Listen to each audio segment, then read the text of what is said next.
Chapter 3893. A sword light whizzes over like lightning. The sand on the ground, along with the surrounding waves, instantly tumbles. A row of huge, ancient trees collapsed in response, revealing the figures that were fleeing quickly within. Mu Yin leaps backwards, avoiding the sand and the huge waves, but she is still injured by the sword energy. There's a deep wound on her left shoulder, blood gushing out. Madman! Mu Yin covers the wound on her shoulder, staring at the man slowly walking towards her, clenching her teeth. In order to find an opportunity to advance, Mu Yin comes to the northernmost shore of the floating island, the Bohai Sea. According to Qi Huang, there are no materials to repair the Tian Emochin here, but there is a trace of immortal power similar to the Tian Emochin. Mu Yin looks for it all the way, and finally finds a strange fruit tree on a small island in the middle of the Bohai Sea. This fruit tree is very strange. From the outside, it looks just like an ordinary Xueling fruit, but there are complex lines on the skin, and that kind of aura makes Mu Yin remember the strange ancient tree she found in the snow forest where the Bathing Moon Pavilion is located. At that time, she relied on this ancient tree to cure the poison of the unclean abyss. Later, she found out that the ancient tree is one of the materials needed for the great array that little martial uncle is looking for. But in the end, even after Luo Yunxiao found the yin-yang twin hearts, the 12 demons of Dutian, and the 36 stars, Mu Yin still couldn't figure out what's so special about that tree. She only vaguely knows that this tree should be affected by the holy stone of the Bathing Moon Pavilion, which is the Nightmare Stone. That's why it changed. So this Xueling fruit also changed because it was contaminated with the Nightmare Stone. Mu Yin looks at the fruit with strange patterns in her hand, somewhat afraid to eat it. I won't be like the people of the Horton tribe when I eat it and become a crazy walking corpse, right? These words make Qi Huang angry. Bastard Jun Mu Yin, do you think that this sage will harm you? Eat it or not, believe it or not, don't give me the fruit. Your father, don't want you to eat it. Seeing that Qi Huang has even forgotten to say that this sage has, Mu Yin also knows that he is angry. She doesn't dare to ask anymore, and quickly eats the fruit. As soon as she ate it, she felt the world spin around her, and then she fainted. When he woke up again, the entire island was flooded by seawater. Half of her body was submerged in the water, and her mouth was filled with a salty taste. However, what was inconceivable was that her cultivation, which had just broken through to the sea-splitting realm, had actually directly reached the peak of the sea-splitting realm. He was only one step away from the heaven-shattering tier. And the most terrifying thing was that at this moment, her dantian was full of energy, so full that it was about to overflow. Mu Yin had a premonition that she would only need a few days at most to reach the shattering heaven tier. And this was far from the complete release of the fruit's energy.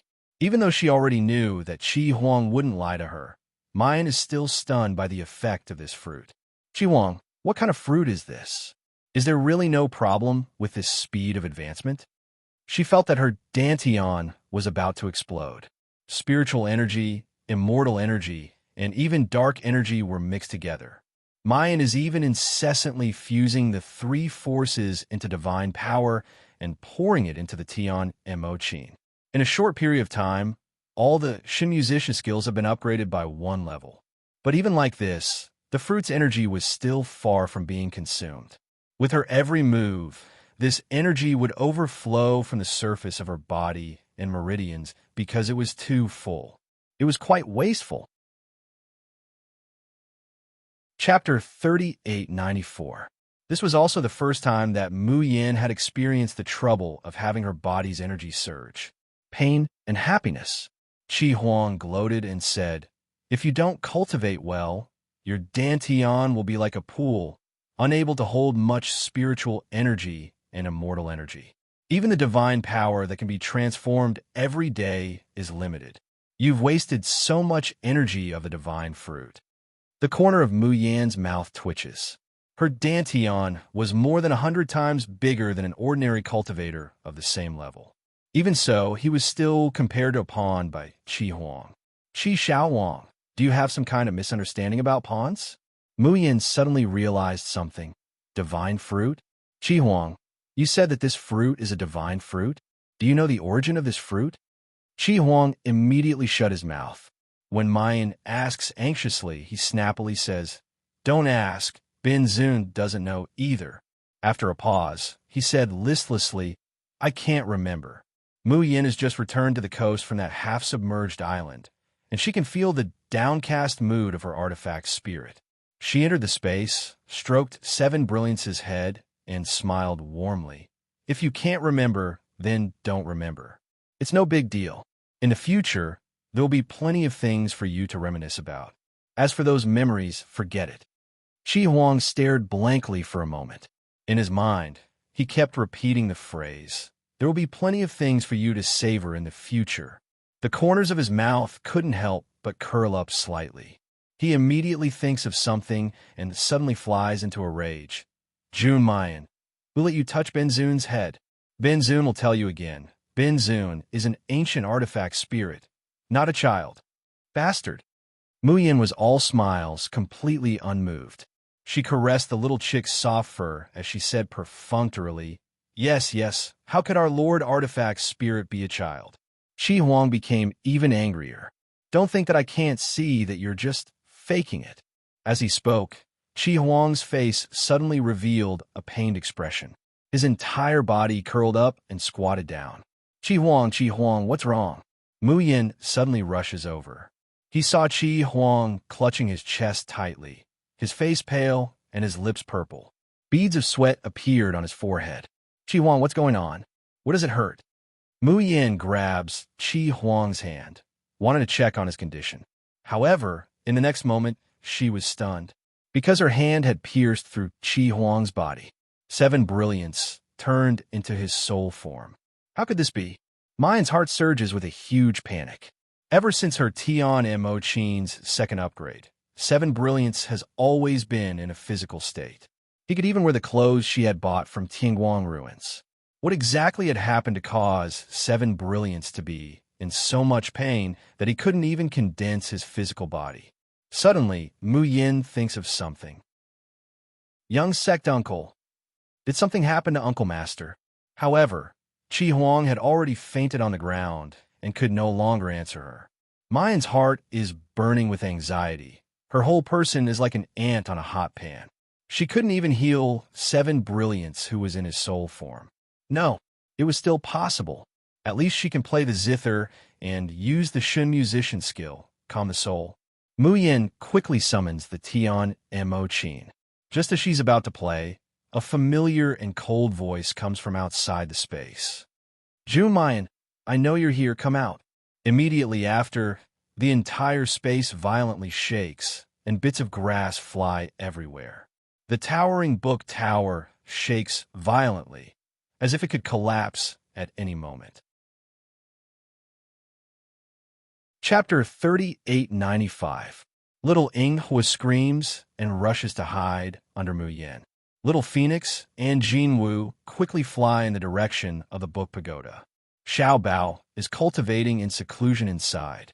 When Mu Yin eats the divine fruit, she gives a small bite to Xiao Bao.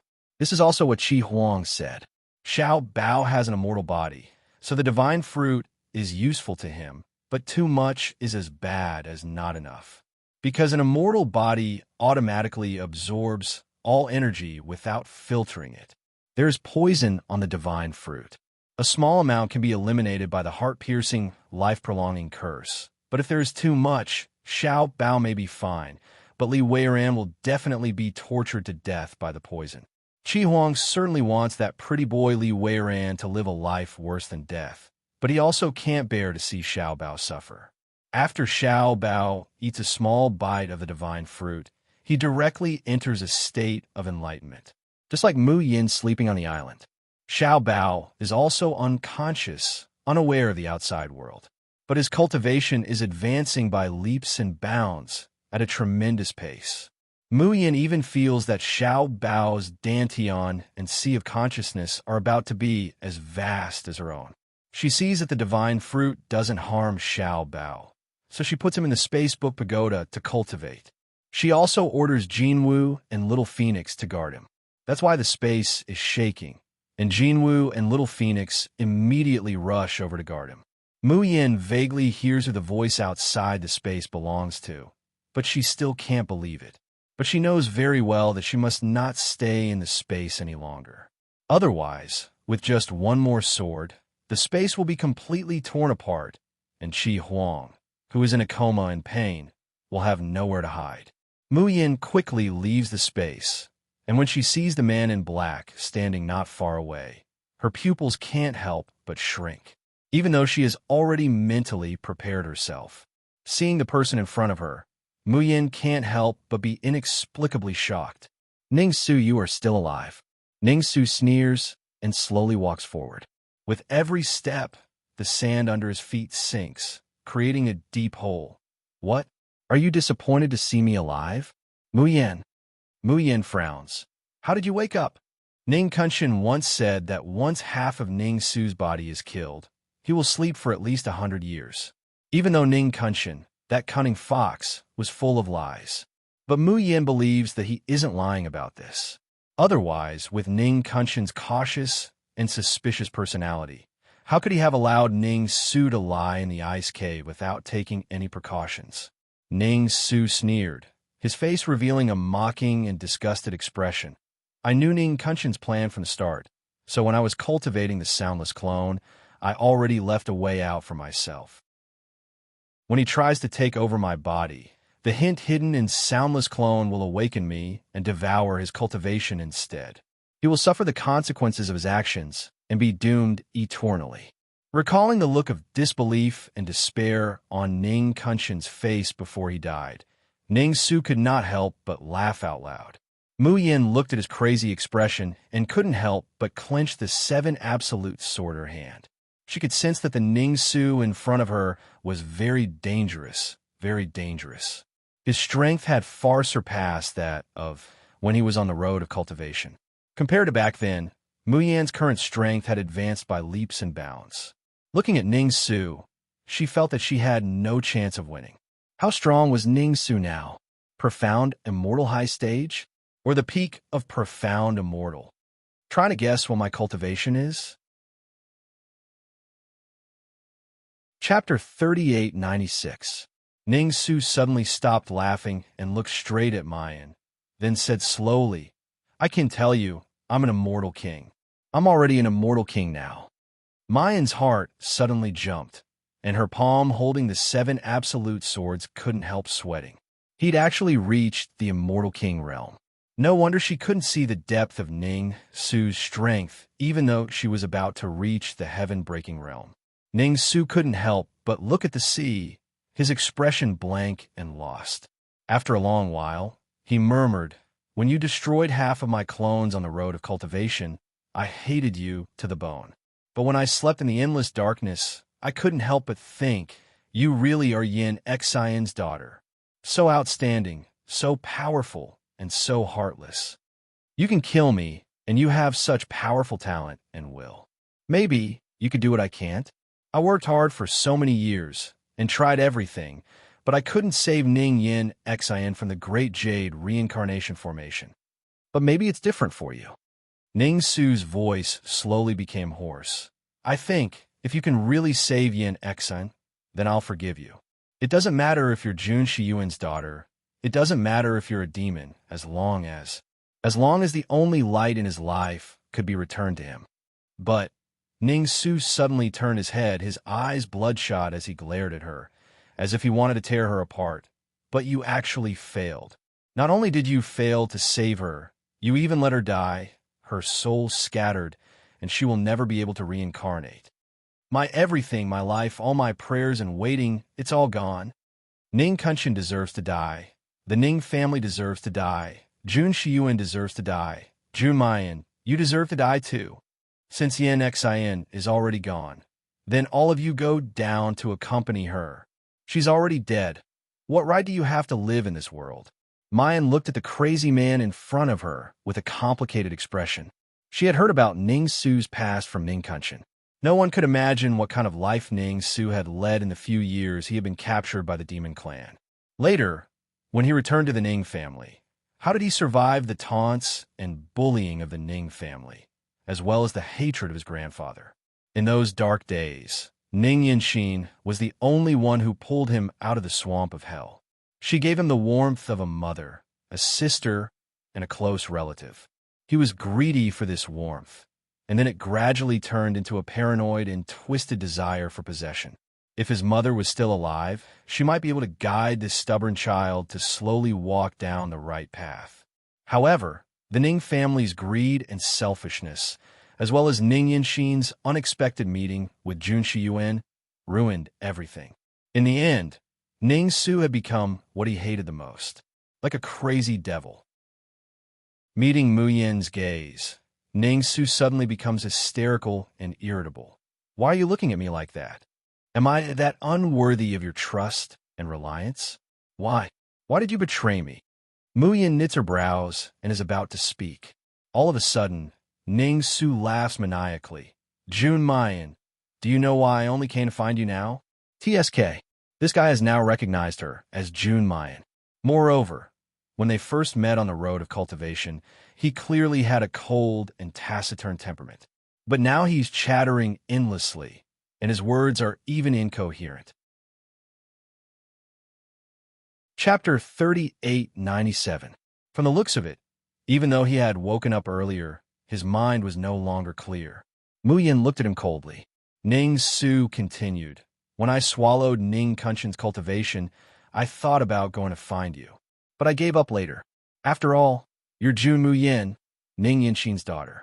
Back then, on the road of cultivation, your cultivation was so much lower than mine, but in the end, I still died at your hands. So this time, how can I let my guard down? This time, as long as I make a move, I will drag you down with me to the Yellow Springs. I will never give you a chance to make a comeback. Mu Yan didn't say anything and was on full alert. However, Ning Su's next words made her pale with fright, almost unable to maintain her Dao heart. Of course, the most important thing is that I think that the Ning family should all go down to accompany Yin Xin. How can there be fish that slip through the net and live well in this world? If they're not all reunited, Yin Xin will not be happy. So, while I cultivated and consolidated my realm, I turned this floating island upside down. Finally, I found those two fish that slipped through the net on the shore of the Bohai Sea. Mu Yan's eyes suddenly widened, and she shouted angrily, Ningyu, what did you do to Ningyu and Uncle? Ha, what's wrong? Ning Su seemed to have heard a stupid question. Do you still need to ask? Of course, I'm sending them to accompany Yin Xin. Saying that, he casually tossed the two corpses in front of Mu Yan. These two couldn't even be called corpses, because they were just two dried corpses. Their facial features couldn't be seen at all, and as the corpses were thrown in front of Mu Yan, they actually cracked inch by inch and turned into powder, mixing with the sand. The clothes that were wrapped around the corpses also rotted and fell apart. Only two blood-patterned bells fell on the beach, making a tinkling sound. Mu Yan's lips trembled as she said in disbelief, They are Ningyu, Ning Zhongbai. I said before, as long as you remember the Ning family, you must go down to accompany Yin Xin. Finding them and then devouring their power is really not easy. Ning Su smiled and said, but hard work always pays off, doesn't it? After devouring Ning Yu's cultivation, I have officially stepped into the Immortal King realm. Mayan, this time, I finally have confidence that I can definitely kill you. Mu Yan's mind is buzzing. She recalled the carefree woman she met in the primordial immortal cave abode. She thought of her cousin who stood by her side with a sword and never retreated when the Ning family was besieged on all sides. He recalled the bright and beautiful smile on her face when she said that the two of them were still friends. She even guessed from Little Chick's rambling story that Ningyu might like her little martial uncle. He had even thought about matchmaking the two of them if they were fated to meet again in the future. And her uncle, although she was irresolute, selfish, and even wanted to sacrifice her life in exchange for her mother's. However, when Ning Kunshin was about to kill her, he had also rushed over to protect her without any regard for anything else. These two people were perhaps the only family he had left in this world. But now, Ning Su was saying that he had killed them. There was no sound, not even a skeleton was left behind. Mu Yin crouched down and stroked the ashes mixed with the sand, as well as the two ice-cold, blood-patterned bells. Her body couldn't stop trembling. Chapter 3898. Are you feeling sorry for them? Ning Su sneers. There's no need for that, because the Ning family is selfish and disgusting. They wouldn't hesitate to sacrifice Yanxin for their own survival. Did you forget how Ning Zhongbai sold you out and made you sacrifice? I thought you'd be happy to see their end. Those whose cultivation I devoured would turn into fine powder. I spent a lot of effort to keep them in their original state, so that you could see their miserable appearance when they died. The Ning family is selfish and cruel. The Ning family's bloodline is filthy and stinky. They only have themselves to blame for ending up like this. Enough! Mu Yin jerks her head up, her eyes red and fierce as she glares at the man in front of her. Ning Su, don't be immersed in your own dreams, and don't act like you're deeply in love. Have you forgotten that you also had a part in the death of my mother, Ning Yanxin? Nonsense. Mu Yin, if you hadn't forcefully brought my mother back to the Ning family, would she have become a sacrifice for the virtual jade reincarnation array? If you hadn't informed the Ning family, would my mother and Jun Shiyuan, who had already eloped successfully, have been captured and brought back to the Ning family? Ning Kunxin, Ning Fuxing is indeed the murderer who killed my mother, but you're the knife that pushed her into the abyss. Ning Su, do you think Ning Yanxin hates you or misses you when she died? No, she doesn't. She doesn't remember you at all. The sound of a zither reverberates between heaven and earth. From a moment you cruelly brought her back to the Ning family. You returned kindness with enmity and made her fall into a situation worse than death. The relationship between you two has already been severed. Ning Su, you're nothing in Ning Yanxin's heart. No love, no hate is the deepest torture and revenge. Shut up, shut up, shut up. You're talking nonsense. Yanxin said that she would always hold my hand. She said that she wouldn't let me be alone again, that she wouldn't let me be bullied and tortured again. Ning Su's face is ferocious as he roars hoarsely. Ning Yanxin, why did you lie to me? You clearly said that you wouldn't let go of my hand. Why did you fall in love with Jun Shiyuan?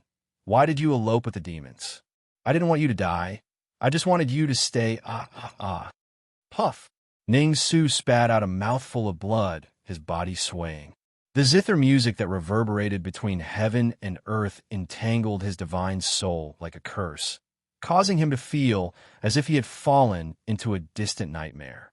However, this mouthful of blood was spat out. However, Ning Su's state of mind slowly returned to normal, and the expression on his face also returned to its former coldness and indifference. Mu Yin sighs softly in her heart, and has the phantom doppelganger stop playing the Tian Mo Qin. What a pity. Just a little more, and she would have been able to subdue him without a fight. She would have made Ning Su immersed and fleeting like a dream, never to wake up again. In the end, the difference in cultivation was too great. Due to Ning Yu's and Ning Zhongbai's deaths, her emotions were unstable, so she missed the best opportunity. Ning Su said in a low voice, I once underestimated you on the Xiozhen continent, and thought that I wouldn't make the same mistake this time, but I didn't expect that in the end. I still underestimated you. Jun Mayan, come, display the power that you used in the Xiozhen continent to destroy the heavens and exterminate the earth. Today, either I drag you down to hell with me to accompany Yin Xn, or you kill me and end this. Mu Yin laughs bitterly in her heart. The power of the 5 elements. Chapter 3899. Mu Yin actually wants to use it, but the problem is that her power of law has already been sealed by Di Mingju. Moreover, once she used the power of laws, the heavenly lightning was not something she could withstand. He slowly stroked the void spirit ring. Just as he was about to insert his divine sense, he retracted it. Mayan slowly straightens her back, the corners of her mouth hooking up in a disdainful smile. All right, Ning Su, let's have a good fight today. If you want to kill me and drag me to hell with you, it won't be that easy. As soon as he finished speaking, astral field was released.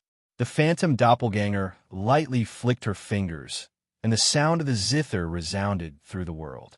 The 7 swords of the 7 despair lined up behind her. The crystal-clear 7 severance primal sword in her hand emitted a dazzling radiance. At this moment of life and death, he knew that the enemy in front of him was powerful and terrifying. But Mu Yin chooses to fight, because the moment she was about to spin the Void Spirit Ring, she suddenly realized something. She could not retreat. Once she retreated and became afraid of battle, she couldn't help but want to rely on him, couldn't help but become weak. In this way, there will come a day when she will become Deming Ju's burden. He wouldn't be able to catch up to Little Treasure and the unfettered 7 sons. This wasn't the result she wanted, and it wasn't Junmai's heart of the sword either. Ning Su was stunned at first, then a strange light flashed in his eyes. At this moment, the malevolence, jealousy, and pain on his face disappeared completely. All that was left was a frenzied battle intent. Mu Yin made a solemn vow to accept the challenge, but she didn't expect that she had still underestimated Ning Su's strength. There was an insurmountable gap between the peak of the sea-splitting realm and the immortal king realm. Just like Yin Yuani. Even though Yin Yuani's strength had been enhanced by a lot of natural treasures, she was still no match for him. Because from mysterious life tier to the heaven-shattering tier, one could only be called a golden immortal. Above golden immortals were mystic immortals. Above the Xian immortal was the immortal king. With the cultivation of the heaven-breaking state, it was already extremely difficult to defeat a Xian immortal, let alone a celestial king. Mu Yin directly broke through the sea-splitting realm during the battle and reached the heaven-breaking realm. However, it was useless, because the heaven-shattering realm was still only a golden immortal. In the cultivation continent, an immortal king could crush a golden immortal as easily as crushing an ant. Mu Yin's 7 absolute swords had indeed caused damage to Ning Su. However, these injuries healed in a short period of time. In the nick of time, Mayan still burns the talisman that Deming Ju left for her, just to block Ning Su's fatal blow. Ning Su had been seriously injured by the treasure talisman. This time, his injuries could not heal on their own. But it was not fatal. This lunatic didn't even look at his arm that had been blown off and chased after him. Mu Yin has no choice but to turn the Void Spirit Ring. However, she is shocked to discover that she can't sense Deming Ju's existence. Such a situation had only occurred once. It was when Li Weiran schemed against Deming Ju and he went to the Yanwu continent. Mayan's heart surges with an indescribable panic. What the hell happened? Why did she lose her connection with Deming Ju? Could it be that he's injured and in a desperate situation? Was he afraid of causing harm to himself, so he unilaterally cut off the connection? Just a moment ago, he was filled with battle intent, but at this moment, it was replaced by panic and fear. Even when she was beaten by Ning Su to the point where she didn't even have the strength to fight back, she had never been so afraid. Deming Ju, you promised me that you wouldn't leave me, didn't you? Chapter 3900. Found you. Ning Su's deep voice came to her ears. Jun Mayan, don't run anymore. Obediently follow me to hell. Your mother, Mayan Xen, are still waiting for us in the underworld? The demon-slaying sword was raised high, flashing with a glaring cold light. Mayan's pupils contracted. Her mind went blank. But the next moment, a blood-red figure appeared in front of her. Then, with a puff, a slender, white hand pierced through Ning Su's chest, coming out from his back. In that palm, which seemed to be carved from white jade, was a beating heart. The 5 fingers suddenly exerted force, and the heart shattered into a bloody mist, scattering in all directions. Ning Su slowly lowered his head, looking at the palm that had pierced through his chest, an incredulous expression on his face. Why cough, but it's fine. Yanexai, I can go see you now. I really miss you. Ning Su slowly lowered his head, losing his breath. When he closed his eyes, it was as if he had returned to that dark and smelly room. A pair of snow-white hands pushed open the door, letting in the sunlight from the window.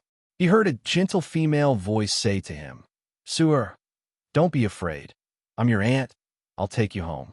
If only time could stop at that moment. If only life was as good as when they first met.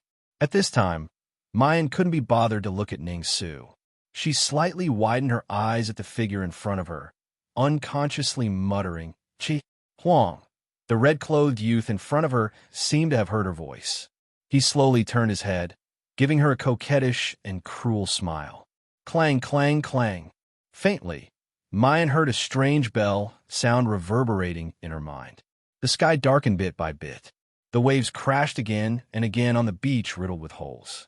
Not far from the Bohai Sea was a dense forest with lush vegetation. At this time, Mayan had already been walking through it for several hours. She was both mentally and physically exhausted, but still couldn't find the person she was looking for. Chi Huang, Chi Huang, if you hear me, can you answer me? Goo goo gee gee. Brother Red Pants, come out quickly. Dazzling firebird avatars fly in from all directions, eventually converging into a beautiful and dazzling fire phoenix in front of Mayan. Qiuqiu said with a sobbing tone, "Beautiful sister, Qiuqiu's fire phoenix avatar has searched the entire forest, but it can't find any trace of Brother Demon King. Qiuqiu is really useless." Muyin sighs, and her legs go soft. She doesn't care about being dirty and directly sits on a rock covered in wet moss. She had been searching around the forest for 8 to 10 hours, from the moment the sky was bright to the moment the curtain of night fell. At first, he leaped over the entire forest, but later he burrowed into the humid and hot forest filled with snakes, insects, rats, and ants, searching inch by inch. But even though she tried her best to use Myriad Plants Cry, to mobilize all the spiritual plants to search together, or even Little Phoenix sent out all the Fire Phoenix clones, she still couldn't find Chi Huang's figure. Mayan wipes away the cold sweat on her forehead. Looking at the quiet surroundings, she couldn't help but shout again, "Chi Huang, come out. I promise I won't argue with you about what happened just now, and I won't use the itchy meat set meal on you, okay?" However, the surroundings were quiet, and no one responded to her call. She felt a sharp pain on her left shoulder. "Ah, beautiful sister, you're bleeding again. Charming witch doctor. Heaven-defying baby, black-bellied dad, please collect." Chapter 3901.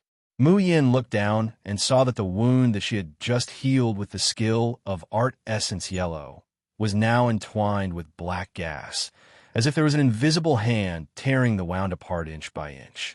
Moreover, this black chi was still invading her heart meridian and sea of consciousness. Mayan takes out the Tian and Mo Chin and slowly plucks the strings. As the power of the zither flowed through her limbs and bones, the entangling black gas seemed to have met its nemesis and slowly retreated unwillingly. The originally hideous wound also healed at a speed visible to the naked eye. However, Mu Yin knew that after a while, the black gas would once again rise from the ashes. And this wound was not left by Ning Su. The wound that Ning Su had left on her body had long since healed. The wound on her shoulder that could not heal was left by Chi Huang. Mayan's thoughts unconsciously returned to a few hours ago.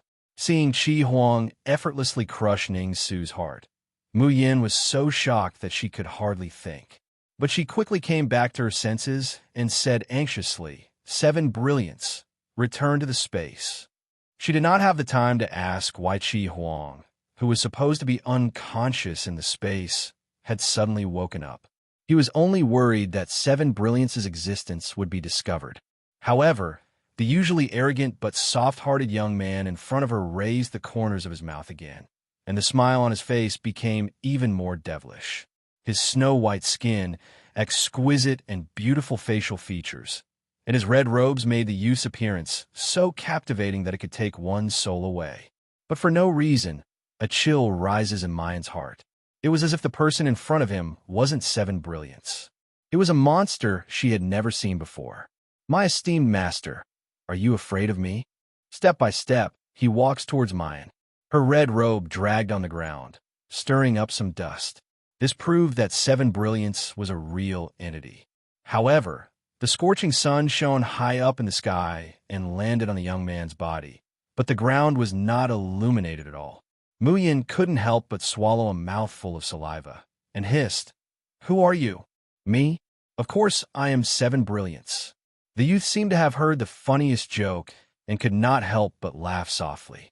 His voice was clear and melodious, between a teenager and an adult. It was especially moving. "Master, don't tell me you don't remember me?" Muyin feels that her whole body is shrouded in a kind of terrible pressure. The youth in front of her clearly hadn't done anything, but she felt a pair of ice-cold hands strangling her throat, as if he could take her life at any time. Qi Huang has already arrived in front of Muyin. The youth's figure was thin and tall. At this time, he bent down and whispered in Muyin's ear, like a lover's soft words, "Master, I wonder if the words you said back then still count?" Muyin moves her lips. "What words?" As soon as the words left her mouth, she realized how difficult it was for her to speak. "Didn't Master say it before? I am your most beloved artifact spirit, and you even said that one day you would let me see the light of day again and let me walk proudly under the sun. I wonder if Master's words still count now?" A drop of cold sweat slowly slid down his forehead. Muyin only feels that this time it's not only her throat. Even her heart seems to be clenched tightly by a hand. Even when she was facing Ning Su just now, she did not feel that death was so close to her. Chapter 3902. Of course, it's also thanks to that idiot's worry for you, his strong desire to break through the seal to save your life, that I can once again occupy this body. Right now, there's only one thing left, and that is to get rid of the Tian and Mochin shackles. As long as I kill you, my master, I'll be free henceforth. Muyin's pupils suddenly contract. The youth's clear and melodious voice also carries a cruel smile. "Jun Muyin, didn't you always say that I'm your most important relative, and that you want to fulfill my wish? Since that's the case, then obediently go and die." Before his voice falls, Muyin feels a sharp pain coming from her heart. She looks down, aghast. She doesn't know when, but she sees that strands of black gas have converged on her chest. It's slowly wriggling, gathering into the shape of a palm. Pain, a heart-tearing, lung-splitting, bone-tearing pain is indescribable. All the power in her body is firmly frozen at this moment, and she doesn't even have the slightest ability to resist. Just then, the Tian Mo Chin suddenly hums and vibrates. Immediately after, she sees a green light fly out from the Tian Mo Chin, directly piercing Qi Huang's chest. Qi Huang lets out a cry of pain. The ghost claw that was about to crush Muyin's heart unexpectedly deviates from its position and ruthlessly grabs her shoulder, leaving a wound so deep that the bone can be seen. Muyin doesn't even have the time to groan, and she faints from the pain. Before she loses consciousness, she sees the green light penetrating Qi Huang's body, and he falls to the ground. It's a small dark green sword. It's the origin sword that youngest martial uncle left for her, Dragon Abyss. Next, Muyin's soul sinks into a dark swamp that she can't break free from. She doesn't know how long she's been sleeping. Her consciousness is muddled, and the darkness is endless. This feeling is really too despairing and frightening. Even with her powerful mind, she's on the verge of collapse. Fortunately, she can still hear the intermittent sound of the zither from time to time, so that she doesn't forget who she is. She also doesn't know how long she's been trapped in this boundless darkness. Muyin hears a woman's voice. "Huh? What are you?" It was followed by a hoarse voice. "What are—" The woman laughed. "I'm not a thing, Ah Pui. I'm a human. My name is Bailey Luine. Are you the artifact spirit of this zither?" "Bailey Luine?" Muyin is startled. Then it seems like something heavily smashes open the black fog in front of her. This allowed her to see the scene in front of her clearly. It was not accurate to call it a scene, because she could only see two blurry shadows. A dusty zither and the hazy figure of a young girl. The Tian Mo Chin continues to transmit a hoarse voice. "Art, tool, spirit? Is this kid stupid?" Although the artifact spirits that have just gained sentience are relatively childish, they can only be repeaters. Even in the artifact spirit world, it can only be considered a mudslide, right? The young girl picked up the zither and casually plucked the strings. She giggled and said, "Forget it. Since you are so pitiful, I will take you out for a stroll and let you gain some knowledge. Otherwise, if you encounter other artifact spirits in the future, won't it be very embarrassing for you?" Mayan stares blankly. Could it be that this hoarse voice is the earliest Qi Huang? This is the first encounter between Qi Huang and Bailey Luing. Chapter 3903. It's also a blurry and chaotic scene. The young girl stands in front of the Tian and Mo Qin, her fingers gently plucking the strings, her voice carrying a bit of sorrow. "Qi Huang, so you're not the Tian and Mo Qin spirit, but what should we do now? If people find out about your existence, I'm afraid that no one in the world will let you off. Why don't I hand you over?" The Tian and Mo Qin is quiet and doesn't speak. The young girl burst into laughter. "Don't worry, I'm just trying to scare you. Why would I hand over our obedient little Qi Huang? Those people in the cultivation world were the most selfish and sanctimonious. They don't care if all living things have a spirit or if there's a reason for it. As long as it's a threat to them, they can't wait to kill it. They don't care if the other party is innocent or not." The Tianamo Qin gently swings, making a tinkling sound, as if responding to the girl's words. "TSK, Qi Huang, you're not saying anything now? I was bored talking to myself for a long time. Okay, good Qi Huang, good Qi Huang. Will you die if you respond to me?" The Tianamo Qin is quiet for a moment, then a tender child's voice comes out. Respond to big sister." "Ha ha." When the girl heard the child's voice, she immediately burst into laughter. "Aya, little Qi Huang, why are you so cute? It would be great if you could transform into a physical body. You would definitely be small and soft, and I could hold you in my arms and play with you." This time, the child's voice doesn't come out, but the Tian and Mo Qin's strings vibrate and hum, as if expressing its dissatisfaction. Little Qi Huang, don't be angry. I'll accompany you after I'm done with the man." Bye. The scene in front of him changed again. This time, there's still the Tian and Mo Qin, but the one standing in front of the Tian and Mo Qin is no longer a young girl, but an old woman with a head full of white hair. However, the voice that came out of the old woman's mouth was still as clear and melodious as a young girl's. "The day I've waited for has finally arrived." So this was the feeling of a divine cultivator's heaven's man, 5 decays. My peerless beauty is gone. What's the point of living like this? The Tian and Mo Qin makes a humming sound, like a chaotic noise, but also like a lament. Bailey Luing stretched out his hand and gently stroked the strings of the zither. His voice was soft and filled with reluctance. "Actually, when my man died, I should have gone to accompany him. But I can't bear to leave you. I can't bear to leave you alone in this world. After I go, don't show yourself again. Do you understand? You should know that the cultivators in this world will not allow you to exist. It might be scary to live in the dark forever, but at least you're alive, right? Maybe one day, someone will appear and free you from the dark prison. Just because my sister can't do it doesn't mean that no one in this world can. Little Qi Huang, promise me, don't give up hope. Wait until the day someone can bring you out of hell, okay?" The woman's body slowly became stiff and cold, until she became transparent like an ice sculpture. The Tian and Mo Qin violently vibrates, as if something is about to rush out from inside. The woman stiffly stretches out her hand, seemingly wanting to appease the Tian and Mo Qin. But it was already too late. She can only use a gentle voice, a smile on her face as she says, "Little Qi Huang, I, Bailey Luing, have lived another life. I've already experienced all the life I can experience." Chapter 3904. I single-handedly founded the Shun Music School and beat all the men and women who looked down on me in the 3 realms. I saved the lives of tens of thousands of people, and I've also killed countless evil people. I met the love of my life, grew old with him, and even gave birth to a child. I, Bailey Luing, have not suffered a loss in this life. But little Qi Huang, you're different. You've been trapped in that dark world for so long, and now that you've managed to form a bit of consciousness with great difficulty, You've never tasted delicious food. You've never heard the sound of flowing water.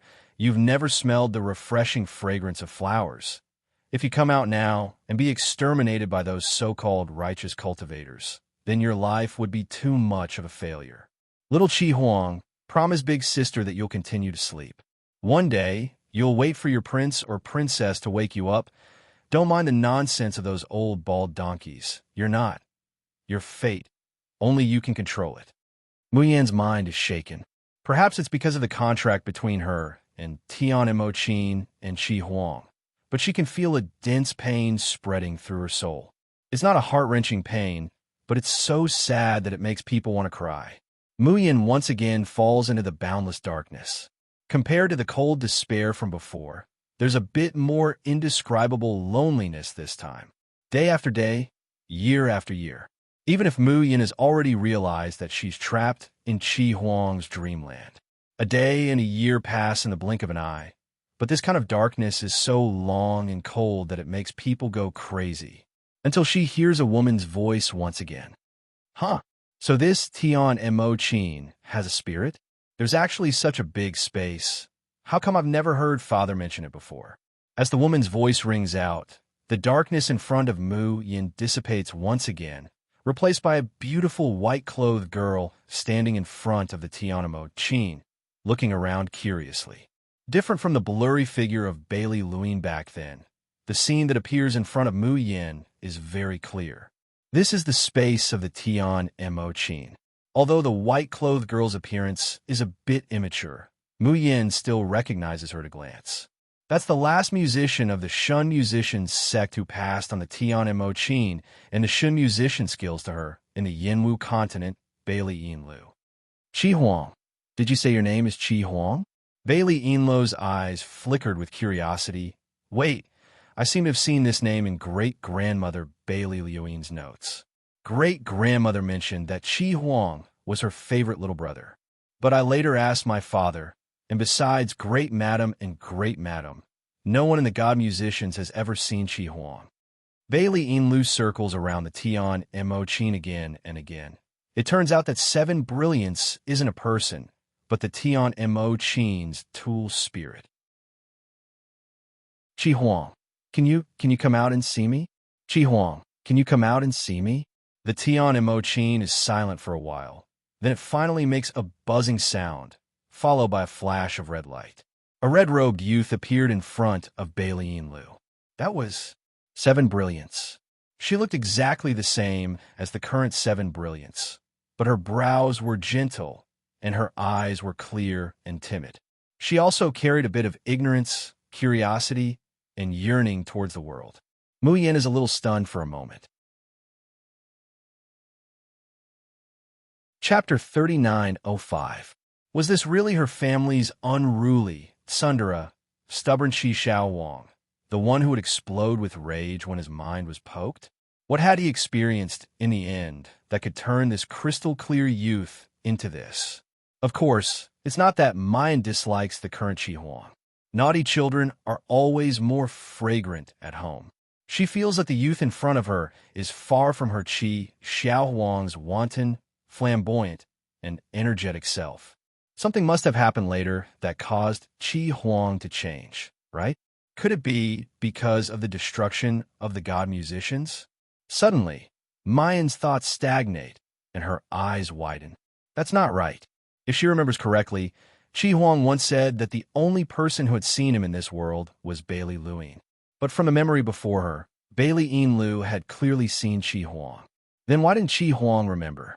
Could it be that he lost his memory and forgot? Or, as she's lost in thought, the scene before her eyes begins to change. Mayan, who is seriously watching everything that's happening before her, gradually becomes unable to control her emotions. Her eyes are crimson, and her hands are tightly clenched into fists. If this wasn't a dream, she would definitely not be able to stop herself from rushing in, unable to stop herself from wanting. G. Mama, woo. Mama, quickly wake up. Huang is scared. Goo. Mama, you're bleeding a lot. Woo. Where did Big Brother Red Pants go? Huang misses him. Amidst the noisy cries that make her skull hurt, Mayan suddenly opens her eyes and sits up from the ground. There's a tearing pain coming from her shoulder. Even a slight movement would affect her whole body, making her feel so much pain that she'd rather die. But Mayan can't care about anything at this time. She can only clutch her chest and gasp violently. Because her trachea is choking on the cold air, she can't help but cough violently, coughing to the point of vomiting. But because there's nothing in her stomach, she doesn't spit out anything. Beautiful sister, what's wrong? Are you feeling very uncomfortable? Chocho, go wake up little brother, okay? Gaguji g. Fu. Mama, are you in pain? Huang will blow you. Mayan grabs the little chick that's blowing her face full of saliva and rubs its head, then reluctantly reveals a smile. Don't worry, I'm fine. I just saw something that I never want to see again. Everything those people had done to Seven Brilliants. Mayan's hands are tightly clenched into fists, her fingertips digging into her palms, but she is completely unaware of it. Boo-hoo. Mommy, don't be sad. Huang will rub your head. Huang will accompany you to look for Brother Red Pants. Mu Yin couldn't help but chuckle as she watched the little chick rubbing its furry body against her. After that, he also hugged the worried little phoenix into his arms and stroked her head. Don't disturb Xiaobao's cultivation. He's at a critical moment right now. Can Chocho accompany me to find Qi Huang? Little Phoenix nodded obediently and rubbed his head against her palm like little yellow chick. Do you know where Seven Brilliants went? What just happened? The two little fellows immediately chattered about what had happened before. Mu Yin felt that she had wasted tens of thousands of years in the boundless darkness and had a long and dreadful dream. But in reality, less than a quarter of an hour had passed in reality. After little martial uncle's natal sword, the Dragon Abyss sword, flew out and pierced through Seven Brilliance's body, Seven Brilliance's complexion suddenly changed, and he rushed into the forest behind him. Chapter 3906. After Qi Huang disappears, the Tianmo Qin suddenly flies up on its own without anyone controlling it, and falls beside Mu Yin. Then, the Dragon Void Sword on the side also seems to be attracted and flies over. Then, the Dragon Void Sword actually starts to pluck the strings, making a tinkling sound. Mu Yin gently strokes the Tianmo Qin, murmuring in a low voice, "So, did you let me enter the dream? Did you let me see Qi Huang's past?" But her fingers stroke the Dragon Void Sword. This small dark green sword has helped her a lot, helping her condense her sword heart and polish her sword intent. At this time, it has become gray, as if it has lost its luster. Mu Yan's heart is filled with indescribable confusion and uneasiness, but I still don't know what everything I saw has to do with little martial uncle. Qi Huang's sudden change in temperament. Is it related to little martial uncle? Jijiji. Little Inghu waves its little wings, crying out with righteous indignation. The one who wanted to kill Mommy was the fake Red Pants Gidge, and the one who ran into the jungle later was the real Red Pants Gidge. Mommy, let's go kill the fake Red Pants Gidge and save the real Red Pants Gidge. Mu Yin can't help but laugh. Okay, let's go save the Red Pants Gidge. Chocho immediately asked for credit. Beautiful sister, Chocho left a Fire Phoenix clone on the Red Pants. Cough, cough, the Great Demon King. Chocho can sense that he entered the woods and didn't leave, but there's nothing more. The Great Demon King has a terrible breath. Chocho's Fire Phoenix clone can't send back too much sense. Mu Yin praises. Chocho has done very well. Let's go get Qi Huang together, okay? The two little guys nod again and again. But Mu Yin didn't expect that with Chocho's Fire Phoenix clone limiting the range, and with little Inghu's good luck, she still couldn't find any trace of Qi Huang after turning the whole jungle upside down. There's only one possibility, and that is that Qi Huang has regained his consciousness and is hiding from her. Mu Yin becomes more and more anxious. She doesn't care how long she has to search for Qi Huang in this jungle. But the longer Qi Huang's breath is exposed, the more danger he will be in. The current Qi Huang is far from being strong enough to fight against the whole world. Qi Huang, come out. She pauses, continuing to speak in a clear voice. I've already seen your past in the Tian and Mo Chin's flower in the mirror and the moon in the water. But so what? No matter what you are still our 7 little brilliants.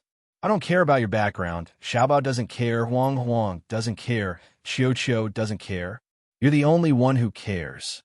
The dense forest was still silent. Suddenly, Mu Yin feels a sharp pain coming from her shoulder again.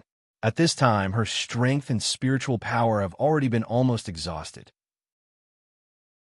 Her fingers pluck the Tian and Mo Qin twice, but she can no longer support herself. She staggers and falls down. Pretty sister. Good Gigi. Mommy. Mom, what's wrong with you? Mu Yan's body curls up into a ball on the damp and dirty ground. The lingering black gas wraps around her body like maggots in tarsal bones and slowly invades her heart meridians. Hee hee. Ha ha. An ear-piercing laughter came from above. Chapter 39:07.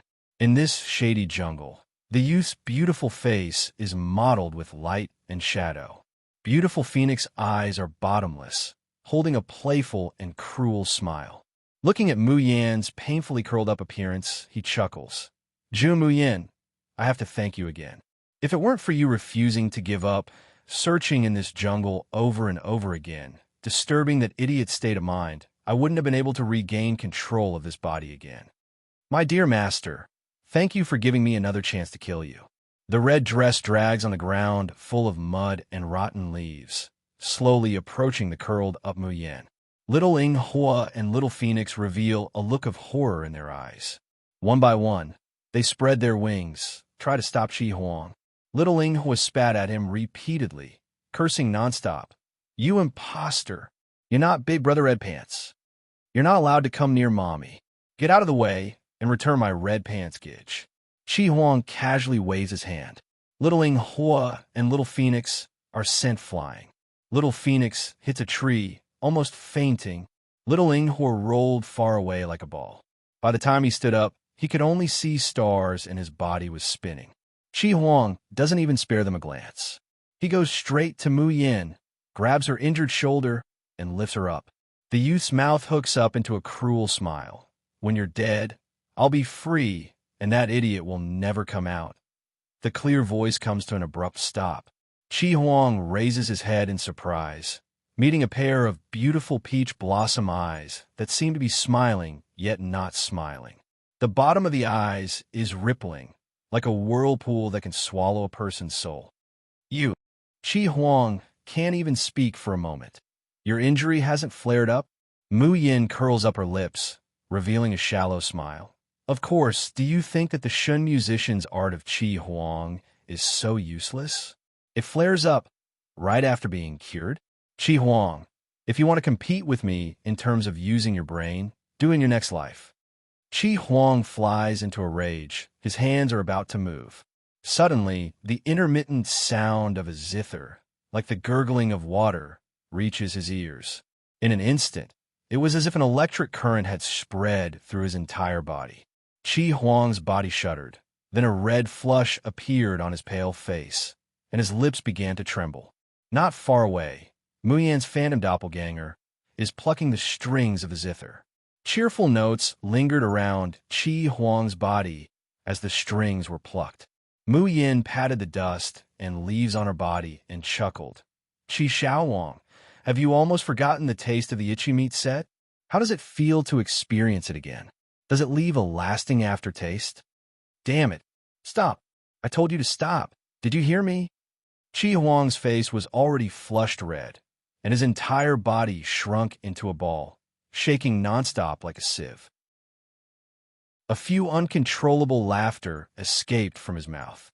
This laughter caused a certain Lord Artifact spirit to fly into a rage out of humiliation, and he looked at Mu Yin as if he wanted to eat her up. Mu Yin clicked her tongue and shook her head. Don't look at me like that. You're so watery and delicate. You don't have the slightest bit of deterrence. On the contrary, it makes people want to take liberties with you. Zhu Mu Yin, you're courting death. Qi Huang roared and wanted to rush over, but the phantom doppelganger's hand moved. The red-clothed youth immediately fell to the ground, and he couldn't help but let out intermittent laughter. Chapter 3908. This laughter lasted for a full 2 hours. The dark curtain of the night brightens up once again. Jinwoo, who was forced out by Qi Huang's coercion and didn't dare to come out, feels that there's no more danger and runs out to take a look. He immediately quivers all over. Looking at Qi Huang, whose voice is already hoarse from laughing, and his whole body has softened into a pool of water, his single eye is full of sympathy. When his gaze turns to Mayan, the fireball immediately trembles and hurriedly burrows back into the space, obediently guarding Xiao Bao's side. Boo-hoo-hoo, this female devil is really terrible. Even Qi Huang, this terrifying creature, is being tortured by this female devil to the point that he's better off dead. Offending anyone, but absolutely not his master. When Little Huang and Little Phoenix saw Qi Huang being restrained by Mayan at first, they happily flapped their wings, shouting that he deserves it. Just now, Qi Huang's 2 blows had hit the 2 little fellows quite hard. Their hearts are accumulating a bellyful of resentment. However, as time slowly goes on, watching Qi Huang being tortured by the itchy meat set, his laughter becoming more and more hoarse and unpleasant to hear, the 2 little fellows begin to feel sorry for him. Little Phoenix cautiously says, "Pretty sister, the Demon King seems to be in pain. How about we let him rest?" Little Huang also can't help but chirp at his little wings. "Mama, Huang is no longer angry at Big Brother Red Pants. Mama, don't be angry, okay?" Big Brother Red Pants looks so pitiful. Only Mayan remains completely unmoved in the whole audience. Her movements are leisurely and slow as she plucks the strings of the Tian Mo Chin. Hearing the 2 little fellows pleading for leniency, she looks down at Qi Huang and says warmly, "Little Qi Huang, do you know where you did wrong? Get lost." Qi Huang responds with a roar, and his bloodshot eyes are full of anger and hatred. Mayan nods. "It seems that you haven't learned your lesson." Then continue. "This brat is a creature that will tear down the roof if he isn't beaten for a day. Rather than letting him go out to be beaten by others, it's better for her to properly discipline him now." After playing for a while, Mayan asks Qi Huang, "Do you know where you did wrong?" However, all she gets is Qi Huang's curses. Therefore, the punishment of the itchy meat set meal lasted from the dark of the night until the sky brightened. In the end, Qi Huang didn't even have the strength to speak. Her beautiful almond-shaped eyes were filled with tears from her laughter. When she glared at him, not only did she not have any imposing manner, she looked indescribably pitiful. Muyin finally stops playing and slowly walks up to him. The boy lying on the ground had messy hair, and his eyes and nose were red. She looked like a delicate flower that had been ravaged, pitiful, and adorable. However, the pair of eyes that looked over were filled with a venomous venom and hatred like a venomous snake. Mayan reaches out and gently caresses his disheveled hair, softly saying, "Qi Huang, let's go home."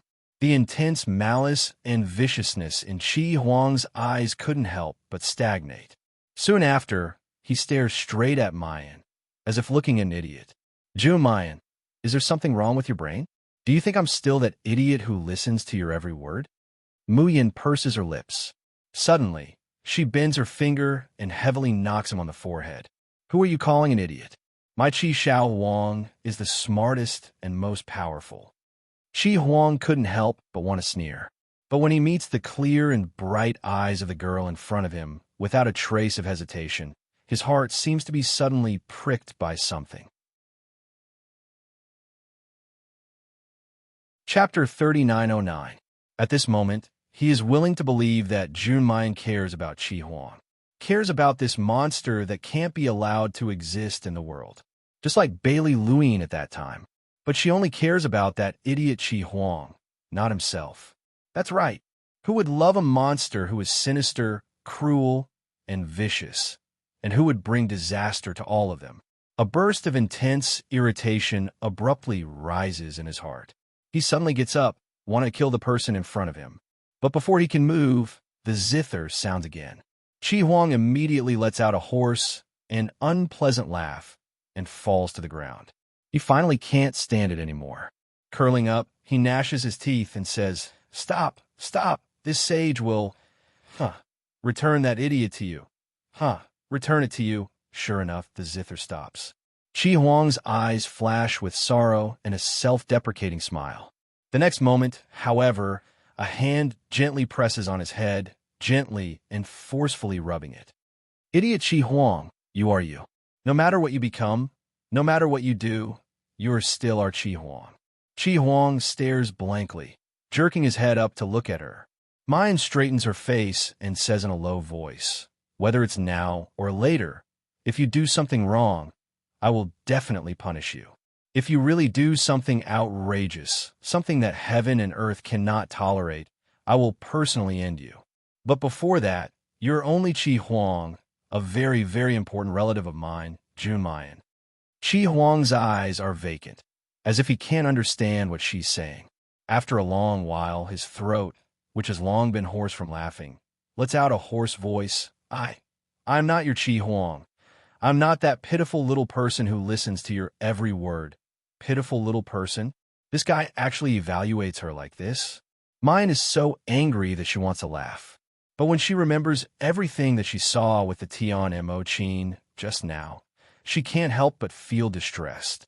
She reaches out and slowly straightens out the youth's messy long hair and clothes. Her voice is soft. "I'm sorry, I was wrong before. I didn't recognize Chi Huang.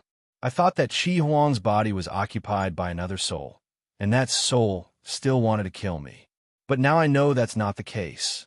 Mu Yin raises her head to look at the stiff body of the man in front of her, who is trying his best to maintain a cold and vicious expression on his face. The gentleness and heartache in her eyes finally can't be suppressed and slowly leak out. "Chi Huang, you're not wrong. The ones who are wrong are those who hurt you and betrayed you. The one that gave you hope was the 100-mile sound channel, which made you despair. You just want to protect yourself too much.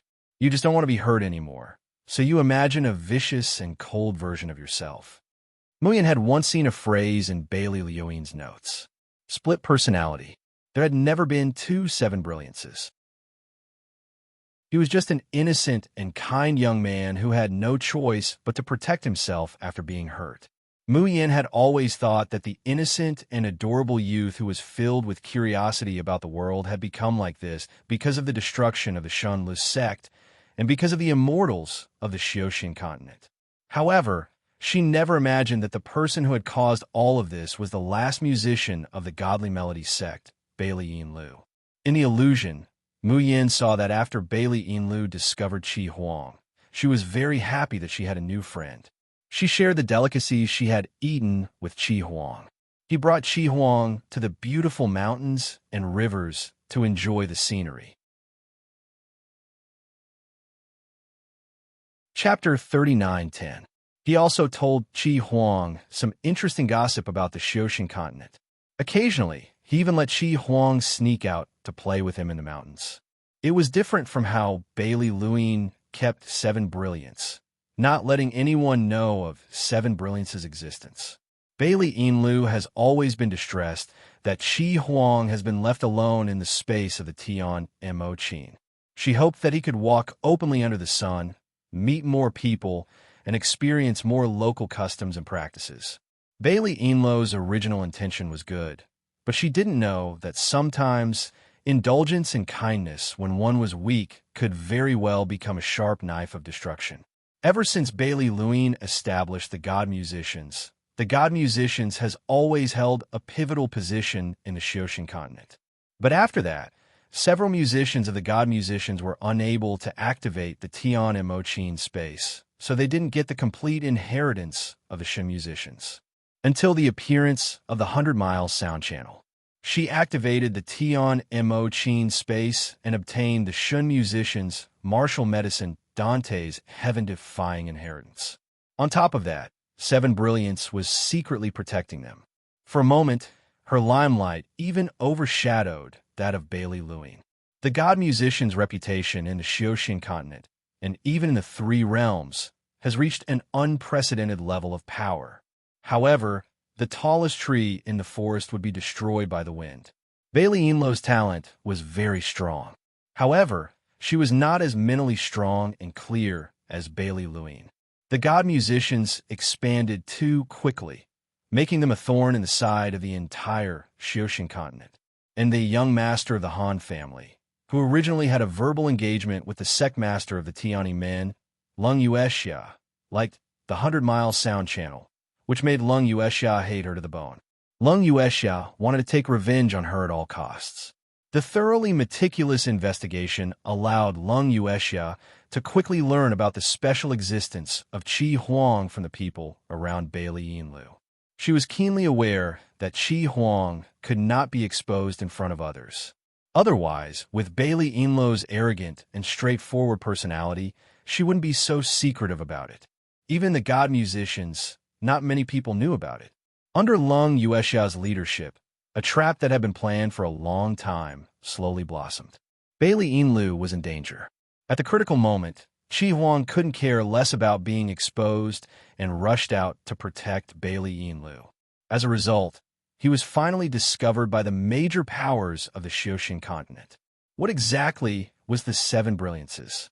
Before seeing the illusion of the Tian Mo Qin, Mind had thought about this question several times.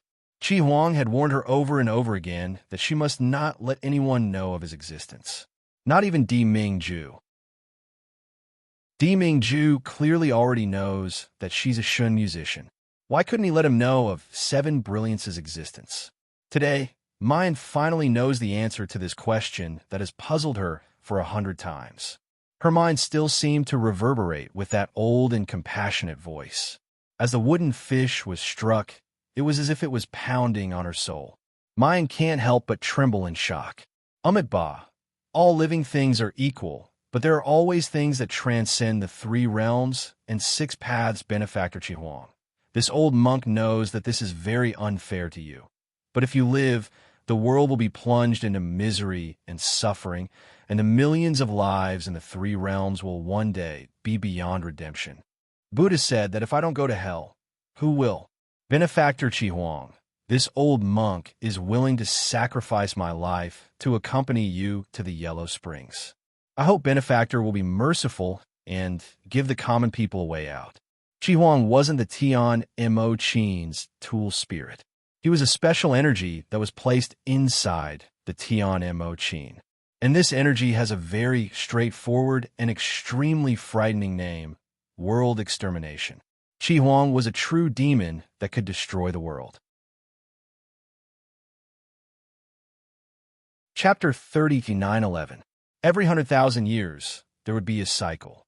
The weak energy of the primal chaos would gradually grow stronger, until one day, the living beings of the 3 realms would fall into a boundless hell. The people who had witnessed this catastrophe 100,000 years ago had already disappeared. However, the records and the ghost bell, which could sense the existence of the apocalypse, were left behind. Anyone who had read those records would not want such a catastrophe to happen a second time. Thus, what was originally just a battle of interests, a battle of personal desires, has turned into an encirclement and suppression of the Shun musicians by all the forces in the entire Xioshan continent. It turned out that back then, the Shun musician was besieged and strangled, his entire family slaughtered.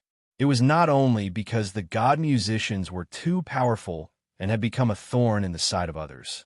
It was because of 7 brilliance, besieged on all sides, swaying in the wind and rain. No matter how powerful the Bailey Yinlu was, no matter how strong the god musicians were, they couldn't possibly go against all the sects in the entire Xioshan continent. In order to get rid of Qi Huang, someone captured Bailey Yinlu's husband, parents, and children as a threat. He even killed her child in front of her. The 100-mile sound channel broke down. In the end, she had no choice but to agree to their request. He had tricked Qi Huang into the great killing formation that had been set up long ago. Even when the flames in the array started to burn, 7 Brilliance did not believe that the friend he had always protected and trusted would betray him. The flames were too painful for him. Each flame contained the scripture that the old monk had chanted. It was as if a sharp knife was cutting open his flesh and soul inch by inch, and then cutting them into pieces. Qi Huang cried out in pain. He looked at the familiar figure outside the formation and stretched out his hand. He remembered what Bailey Luine had said before he died. In the future, someone would definitely appear to bring him out of the darkness, allowing him to experience life.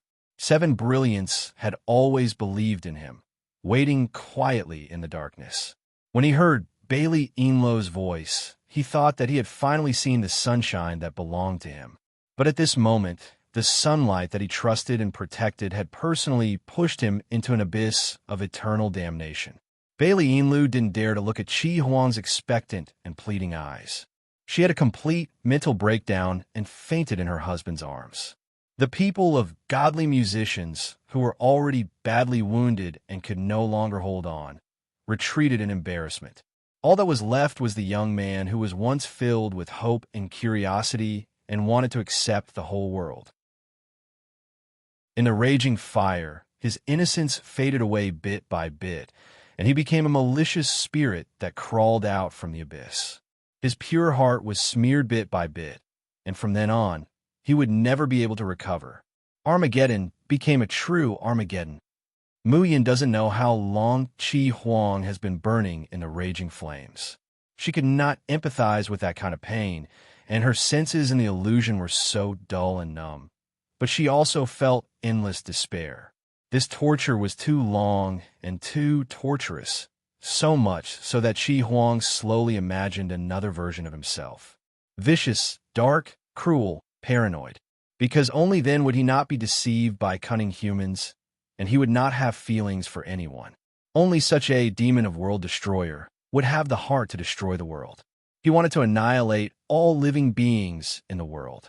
He wanted the sunlight to disappear and the earth to return to darkness and coldness. Without light, he would not desire. Without warmth, he would not be hurt. Without hope, he would never despair again. Chapter 39:12. Mayan comes out of the illusion created by the Tian Mo Qin. Her mind is shaken, and she can't come back to her senses for a long time. Originally, she still had the intention to kill Qi Huang, who had tried to kill her time and time again. But that time, there was nothing left, only pity. Looking at the young man's dazed expression, she couldn't help but feel her heart ache. She didn't blame those people for wanting to kill Qi Huang to protect themselves. Everyone has their own selfish motives and fears death. But she couldn't forgive Bailey Inlu. There were also those so-called decent people who claimed to be benevolent, righteous, and moral, but their actions were disgustingly filthy.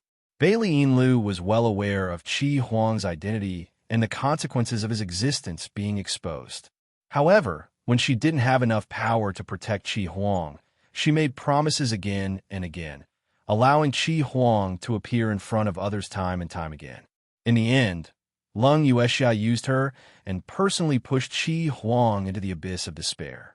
And those decent people, the slogan was very pleasing to the ear. Slay the evil and defend the Tao. Uphold justice. The only solution was not to fight openly or think of a solution. Instead, it was to use the old, weak, women, and children as threats. In the end, a kind-hearted young man who had done nothing wrong was forced to become a world-destroying demon. Heaven and earth were heartless, and the world should be destroyed. But what did Qi Huang do wrong? Past life and present life, with the passage of time, from Bailey Luine to her, June Mayan, Qi Huang has never harmed anyone. Even if he was once betrayed and tortured, after he was reborn in the Tian Mo Qin, he still didn't hurt anyone. Was there really such a thing as a sin at birth in this world? Could it be that the heavenly Tao had decreed that fate could not be resisted? No. She, June Mayan, doesn't believe in fate. Piak. Qi Huang suddenly slapped away her hand that was on his head. With a malevolent expression, she hissed, June Mayan, your words are pleasant to hear. Back then, Bailey Inlu also said the same thing. She wanted me to live a different life, to let me taste all the delicacies in the world, to treat me as her best friend. But the result? Ha ha ha. Everything is just a little charity given to me. When the day comes that your loved ones are threatened, When the day comes that you clearly realize that I will destroy the world as long as I am alive, will you still be able to say what you are saying today? The youth clenched his fists tightly. His body trembled uncontrollably because of his intense emotions. So, don't give him hope. Don't let him despair. He couldn't take it anymore. Ming Ming roared hysterically, but Mu Yin seemed to read the humble pleading in his eyes. There was an indescribable soreness and pain in his chest, and even his eyes couldn't help but feel a little hot. She lowered her eyes to hide it and blinked away the dampness. Then, he propped himself up with both hands and sat beside Chi Huang. Her voice was indescribably calm and natural, as if she was just casually chatting with him. I'm really quite useless now. I can't even beat Ning Su. I'm being chased by him like a stray dog. In the end, I still needed you, Chi Huang, to save my life. For a moment, Chi Huang was not used to the change of topic. The redness at the corner of her eyes when she was agitated had yet to fade. Her phoenix eyes were filled with bewilderment and confusion. Mu Yin continues, I also have no way to guarantee you that if you, Xiao Bao, Diming Ju, and fellow apprentices were to encounter danger at the same time, I would choose to save you. Chirp, chirp, chirp. The little chick protested angrily. And Huang Wang, and Huang Wang. Mu Yin couldn't help but laugh, poking its little head. Chapter 39:13. He then continued, If I have to become the enemy of the entire world for you, Chi Huang, then I think I should just slit my own throat as soon as possible. As for the polar domain, it indeed has enough strength, but I don't want to see my man suffer, and I also don't want to see the country he fought so hard for destroyed. Chi Huang's face was frighteningly ugly. This bastard woman had just said that she would bring him home, that he was her Chi Huang, and that he was very important. In the end, when it comes to Diming Ju, he reveals his true colors. Bastard, bastard, bastard. As expected, just like Bailey Enlu, she would one day betray him and use him as a shield. However, right at this moment, the girl's clear and resolute voice entered his ears. But I can at least promise you one thing. If I have no choice but to push you into the raging flames, then I will accompany you. Chi Huang abruptly raised his head and stared at her. Mu Yin smiled faintly and said softly, No matter when or where, I will never abandon you. Unless I am like Bailey Luin and have no choice but to leave, I will never leave you alone. Chi Huang, are you willing to believe my mother? Chi Huang moved his lips, but there was no expression on his face. However, his body trembled even more violently. He wanted to shout, Do you think I'm that idiot? Will I believe you again? But the sound could be heard. There was a voice in his heart telling him that what she said was true. This person was different from other humans. She was different from Bailey Enlu. She was even different from Bailey Luin. When he opened his eyes again, his heart was filled with hostility and hatred. He really wanted to destroy the world and kill all the living beings in the world.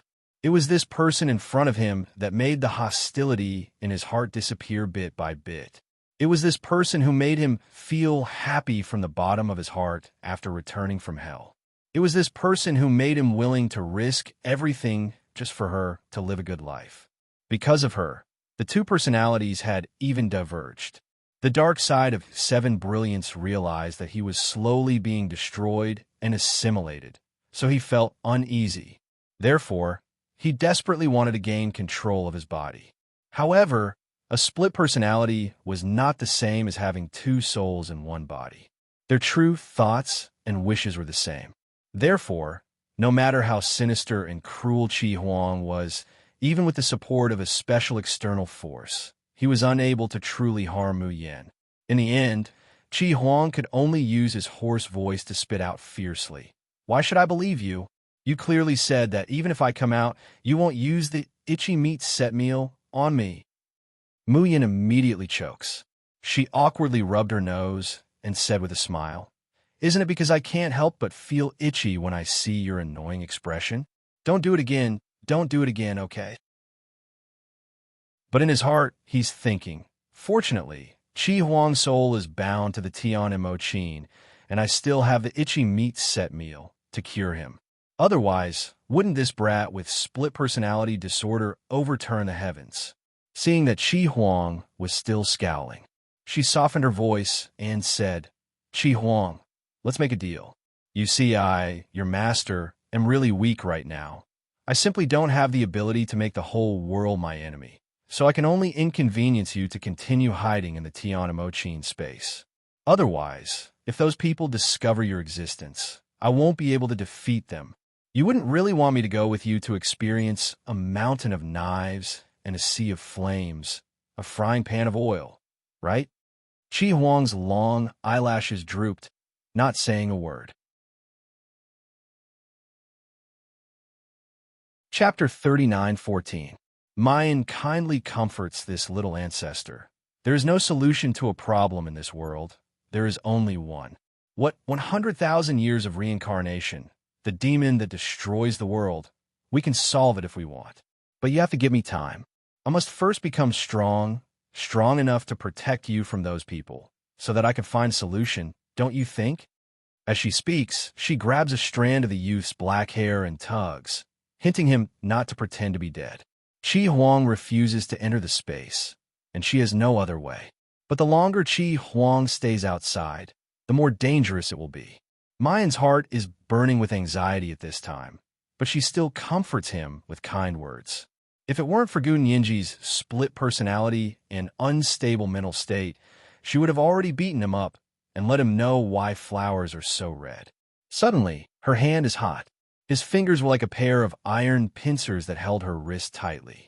If it weren't for the sweat in her palm betraying the youth's nervousness, Mayan would think that Chi Huang wants to directly break her hand. Then, she met a pair of crimson eyes. There seems to be a raging storm surging there. It also seems like he's carefully hiding his emotions that he doesn't want others to notice. Mayan hears the youth's hoarse and trembling voice ringing in her ears. Jun Mayan, don't lie to me. In this world, only you absolutely cannot lie to me. He can't bear a second time.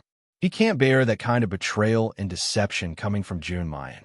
Mayan's expression slowly softens, and she softly says, It's definitely impossible not to lie at all, but I guarantee that there's not a single lie in what I just said to you.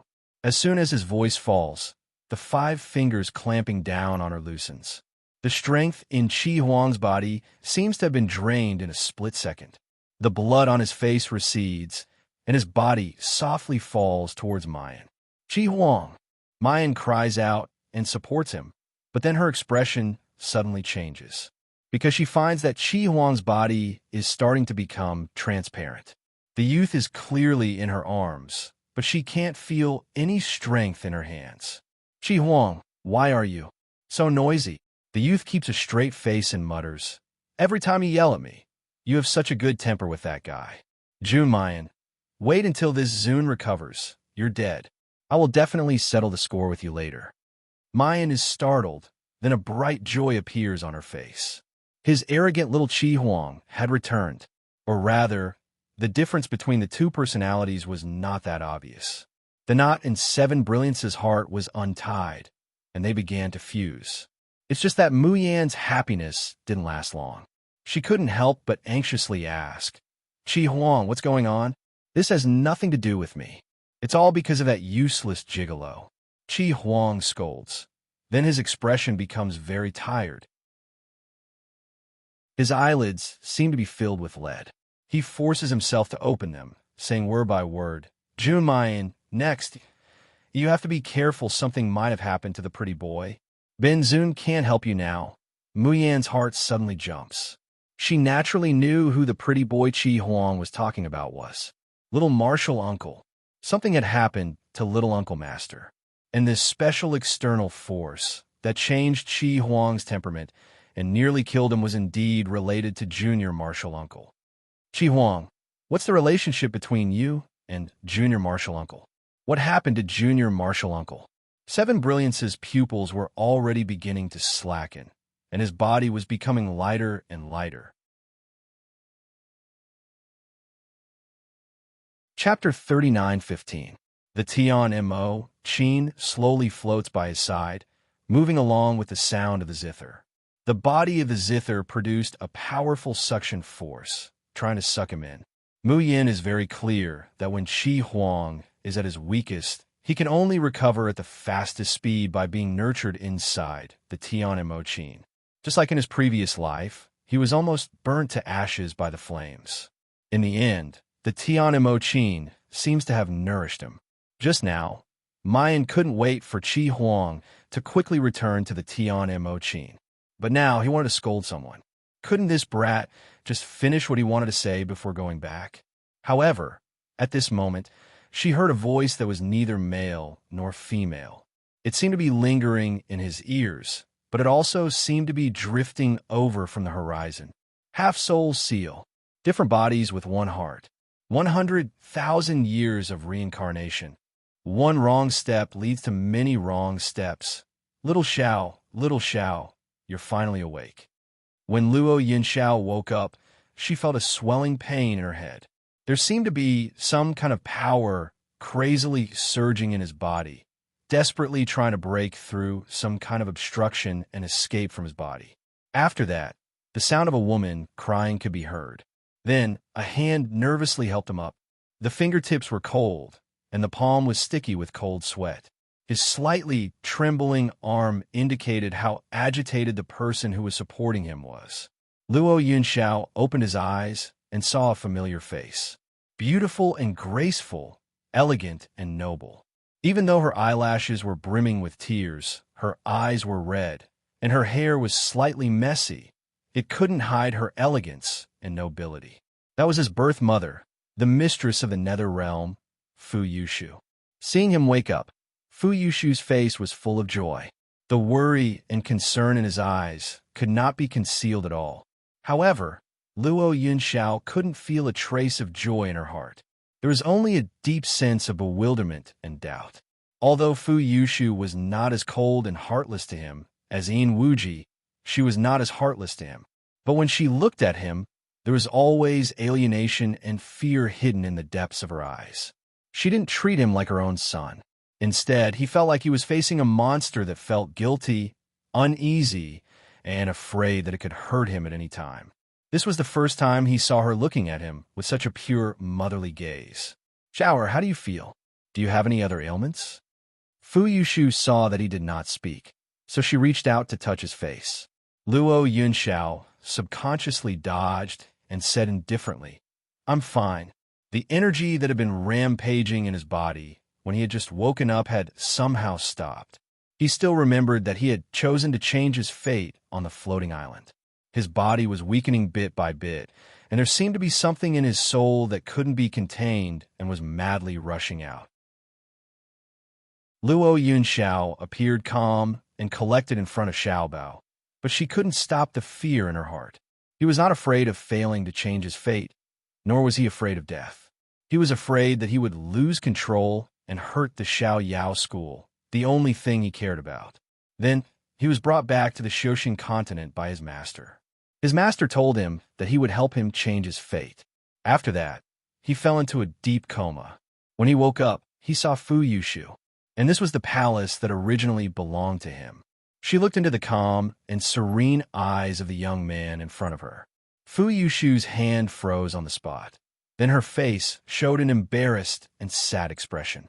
She slowly withdrew her hand and said softly, "It's good that you're okay. It's good that you're okay. I prepared the Heaven Essence pill for you. Take it and rest well. I'll come to see you tomorrow." Chapter 39:16. After saying that, Fu Yushu put down the porcelain bottle in her hand, and then left, looking back at every step. Luo Yunxiao's eyes fell on the porcelain bottle, and a light of doubt appeared in his eyes. Master, are you wondering why Fu Yushu's attitude towards you has changed?" A sharp, thin, and familiar voice rang in his ears. It sounded like it was asking for a beating. Then, an ugly and strange spirit beast appeared on his shoulder, gently shaking its head. Chi-Wan.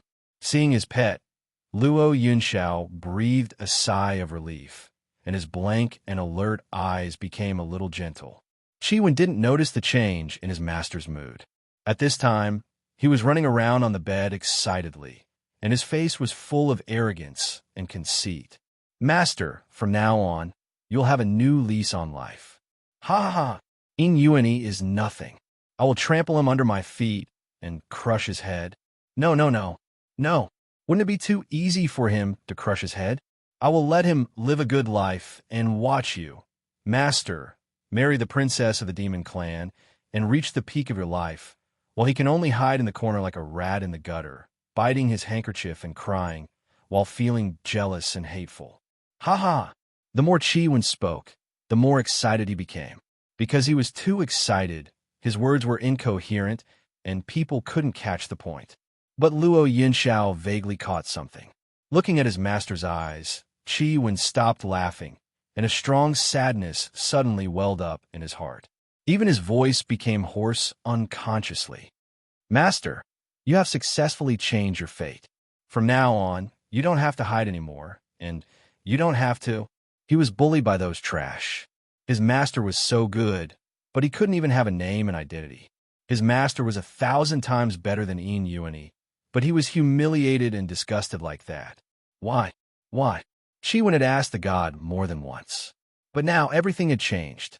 Immortal Xingyuan said that his master had successfully changed his fate. Even if he was sent back to the Nether Realm, In Wuji and Fu Yushu would no longer fear and hate him. Chi-Wen didn't believe it first, but what happened in the past few days made him believe it. Hearing this, Luo Yunxiao was stunned. Successfully changed my fate? But I don't have any memories. It was Taoist Xing Yuan who completed the final step for you. Because of this, the Taoist master was seriously injured and vomited a lot of blood. We were afraid that the Xing Yuan doc wouldn't be able to protect you, so we sent you to the Nether region.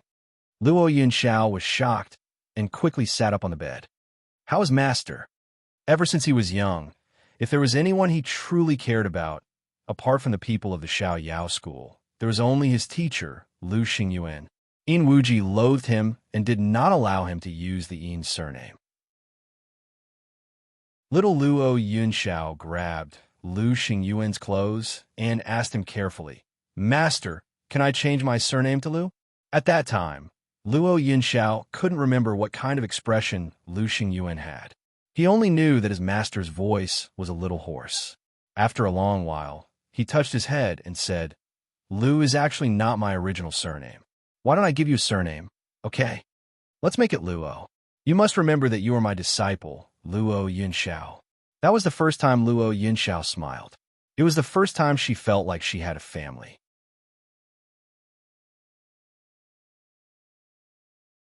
Chapter 39:17. His parents didn't like him, but at least he had a master. His master said that his surname was Luo, and his name was Luo Yunxiao. When he decided to change his fate, his master was actually against it. All these years, Luo Yunxiao had been running around in the lower realm, searching for the Yin-Yang twin hearts, the 12 evils of Dutian, and the 36 stars. The time that master and disciple spent together became very little. But in Luo Yunxiao's heart, his master's position had never changed. Now that he heard that his master was heavily injured in order to change his fate, how could he still sit still? Hey, master, where are you going? Do you want to go back to the Xingyuan dock? Seeing Luo Yunxiao walk out, Chi-Wen immediately rushed over to stop him. Master, you can't. Before Taoist Xingyuan sent you to the Nether Realm, he had already sealed and hidden the Xingyuan dock. Even if you go now, you won't be able to see Taoist Xingyuan. You won't even be able to find the entrance to the Xingyuan dock. Luo Yunxiao stopped and frowned. He knew that what Chi-Wen said was true. The Xingyuan dock was a sage-level spatial treasure. Once it was sealed and hidden, even immortal venerables wouldn't be able to find it, and it wouldn't open again for at least a year. Chi-Wen let out a mischievous laugh and shook her plump head.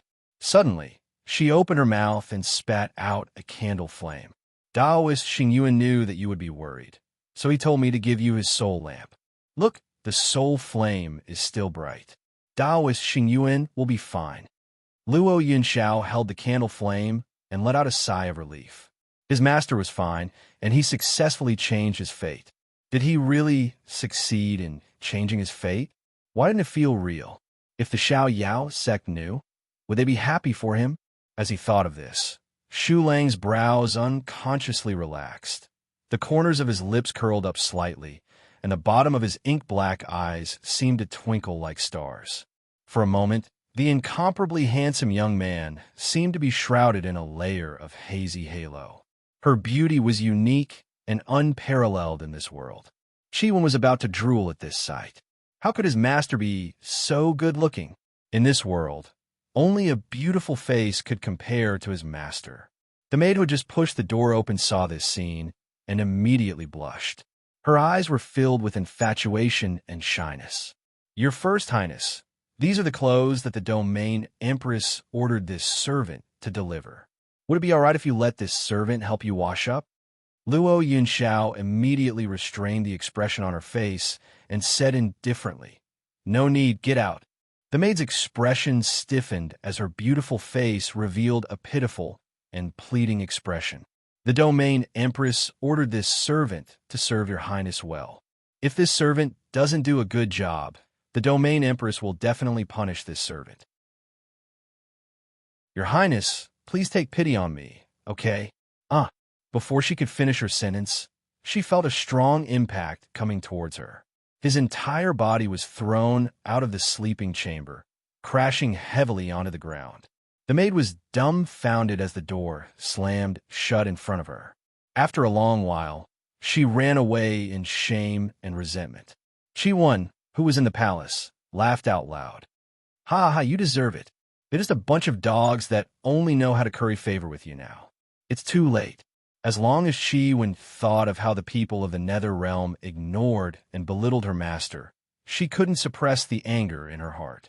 Before Yin Yuni became a cripple, he was the appointed successor of the Nether Realm by Yin Wuji. Because Yin Yuni hated and bullied Luo Yunxiao, the people of the Nether Realm also looked down on him and made things difficult for Luo Yunxiao. Chapter 39:18. So much so that when the underworld Yin's sacred flame was forcibly stripped from Luo Yunxiao's body and she was covered in cuts and bruises, there wasn't even a single person in the entire Nether Realm who could deliver medicine to her master. Now, Yin Yuni was disabled, but its master had successfully changed her fate. These people wanted to curry favor with his master again. How could there be such a good thing in this world? "Master, you mustn't let these dogs off so easily. It's a good time to settle accounts with them. What did Mei Yin say before? If people don't offend me, I won't offend them. If people offend me, I'll pull them up by the roots." He. I like it." Chi-Wen shouted excitedly as she bounced and rolled into his arms. "By the way, Master, Mei Yin and the others still don't know that you've successfully changed your fate. When are we going to the floating island? I can't wait to see the expressions on those little guys' faces. Master, in the past, you were afraid of getting them into trouble, so you avoided the carefree sect. Now that I'm back, can I play with little Seven and the others for a long time? Master, you're too serious. You won't even take me to the brothels. Why go back this time? I'm going to ask Mei Yin and Xiao Qi to take me there. Fragrant beauties, here I come." Looking at his pet rolling on top of him while drooling, his mouth full of dirty words that could not be seen. For the first time, Luo Yunxiao didn't reprimand him. Instead, she softened her expression and said in a low voice, "All right, let's return to the floating island." He used the word back. To him, the Nether Realm was no longer his home. The Xiao Yao sect was his true home. Okay, let's go find Mei Yin now. Ow. However, Luo Yunxiao bumped into Yin Wuji as soon as she walked out of the hall. His footsteps unconsciously paused. He did not salute, nor did he retreat. Instead, he lowered his eyes and stood where he was. When Yin Wuji saw him like this, a ball of anger rose in his eyes. "Is this the attitude you should have toward your father? Don't you even know how to address me?" Luo Yunxiao calmly called out, "Father." After a pause, he said, "I'm going to the floating island. What are you going to do? You're not allowed to go." Yin Wuji said angrily, "Obediently go into the house and lie down. Wait until the dark Yin holy flame in your body stabilizes to the peak of level 3 before you can leave. Luo Yinxiao looked up at him in surprise. In Wuji coughed lightly and looked away. He said coldly, "What are you waiting for? Hurry up and enter the house. Let me see your injuries and your cultivation." Surprise flashed in Luo Yunxiao's eyes, but there was no change in her expression. "I want to go to the floating island." "How dare you? How dare you disobey my orders?" In Wuji flew into a rage and charged over to beat him up. Fu Yushu, who had just rushed over, saw this scene and hurriedly rushed over to hug In Wuji's arm. She said anxiously, "Husband, what are you doing? Little Xiao has just succeeded in defying the heavens and changing her fate, so her body is still weak.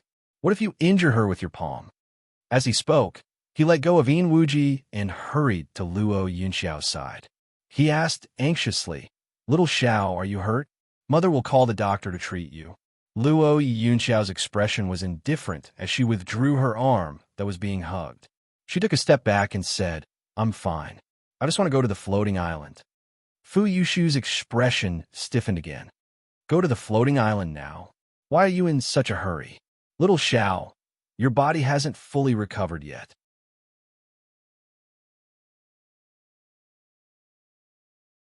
Chapter 39:19. In Wuji sneered. "What are you talking to him about? Just lock him up. Look at him. Don't you think he's behaving like a son? I was kind enough to treat his injuries and wanted to entrust him with a heavy responsibility. But what did he do? He avoided me like a snake or a scorpion, as if I, his father, would harm him." Luo Yinxiao still lowered her eyes and did not speak, but the corners of her mouth curved into a mocking smile. Chi Wan, who was in the spirit beast bag, could not help but curse. "Damn. Shameless, too shameless." He said it as if he was not the one who used the restriction to control you, and almost letting Yuani kill you. "Little Xiao, are you still blaming us for spoiling and not treating you well?" Fu Yushu's tears suddenly fell. Her face was full of guilt and sadness. "I'm sorry, little Xiao. I'm sorry. I've let you suffer too much over the years. But we also have our own difficulties. I don't expect you to forgive us immediately, but at least give me some time to tell you the truth, okay?" Luo Yunxiao was stunned. The truth? What truth? Wasn't it because he was born to be a cruel person who would bring bad luck to his parents? Luo Yunxiao did not believe it when he was young. But one day, he was bullied by In Yuani, and the string of reason in his mind snapped. Then, his consciousness became chaotic and his memory blurred. When he woke up again, he was surrounded by corpses. There were thousands of bodies. There were maids and servants who served him in the palace of the Netherworld. There were high-level immortals who protected In Yuani. There was also an old nanny who was specially sent by Fu Yushu to take care of him. There were corpses all over the ground, and blood flowed like a river, soaking his shoes, socks, and clothes. There was a broken hand at his feet, the old and skinny fingers clutching his ankle tightly. Not far away, the old nanny's twisted face was looking at him with fear and pleading. Her open mouth was stained with blood, as if she was crying and screaming silently. A day ago, the old nanny had gently stroked his head and asked him if the pastries she made for him were delicious. And he had killed this kind old woman with his own hands. Luo Yunxiao couldn't describe the fear and panic she felt at that time. He could not forget the look of fear and disgust in In Wuji and Fu Yushu's eyes when they hurried over. And they were ecstatic when they dug In Yuani out of the pile of corpses. At that moment, even Luo Yunxiao believed that she was a monster. A cruel, terrifying, and bloodthirsty monster that would lose control of itself at any time. Who would like a monster? Who would treat a monster as their own son?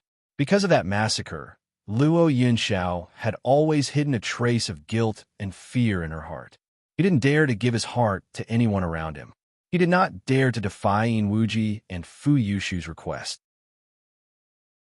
He even accepted In Yuani's provocation and humiliation indifferently. It was not without pain or grievance.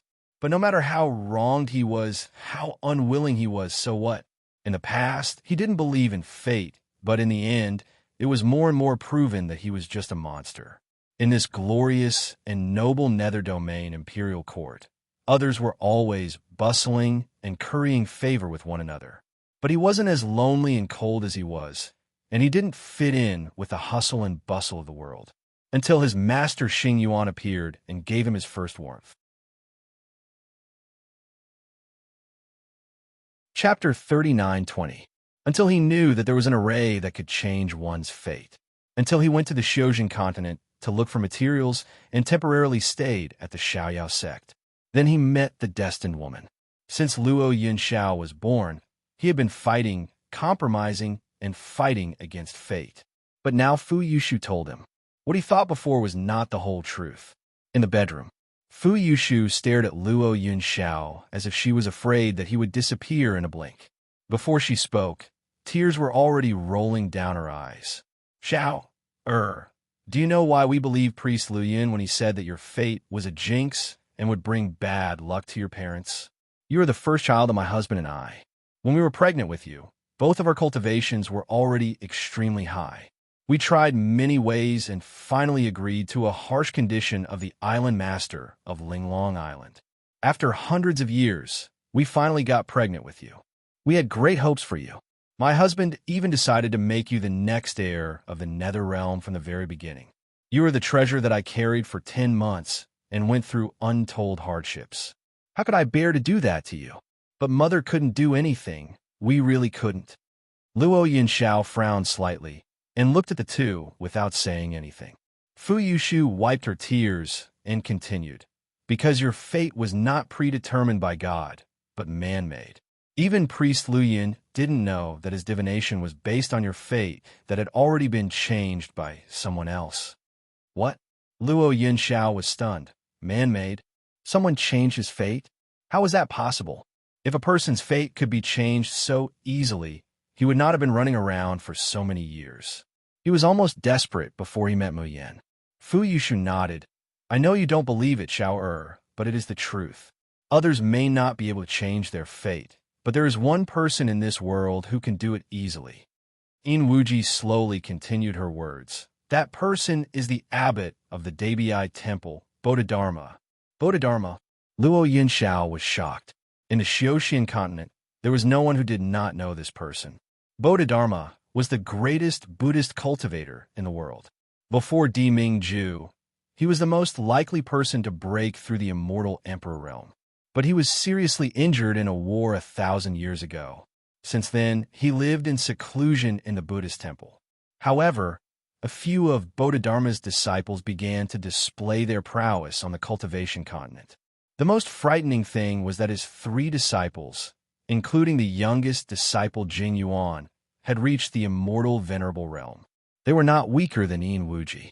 But why did Bodhidharma want to change his fate? Yin Wuji gritted his teeth and did not say anything. It was still Fu Yushu who said, the story started from 1,000 years ago. I wonder if Miss Xiao has ever heard of the Shin musicians? Luo Yunxiao's heart skipped a beat. She had to control herself so that she wouldn't show any abnormalities. He says lightly, I'm afraid there is no one in the Xiojin continent who hasn't heard of the Shin musician. Fu Yushu nodded, a look of fear appearing on her face. Her voice trembled slightly. Back then, the Kamikaze sect dominated the 3 realms, sweeping through all obstacles. No one could resist them. Even the polar domain, the nether region, and the demon race were overshadowed. But later, someone discovered that there was a real monster hiding in the sect, a monster that could destroy the 3 realms and destroy all humans.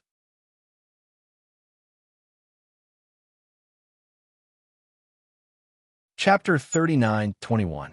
That's why all the forces in the Xiojin continent, excluding the demon race, joined forces with Debiai Temple, the polar domain, and the nether realm to slaughter the Shinless sect. Luo Yunxiao felt his throat dry up. After a long while, he heard himself ask in a hoarse voice, What is that monster? It's the spirit of the Shinless sect's treasure, the Tian Mo Qin. It's called 7 Brilliants. Fu Yushu paused, then said slowly, It has another name. the demon of destruction. Luo Yunxiao's hands unconsciously clenched. Fu Yushu's voice also seemed to be near and far. In order to eliminate the demon of destruction, the entire Xiuxing continent paid a terrible price. Under all kinds of planning, the demon of destruction was lured into a formation and was about to be destroyed. But who knew that the demon would suddenly explode and destroy the formation? Hundreds of thousands of immortals died on the spot, and several of the Nether Realm's guardian elders died at that time. Later, Bodhidharma didn't hesitate to give up his own cultivation and join forces with Di Beixian, your father, and his 2 disciples to stop the demon of destruction's violence.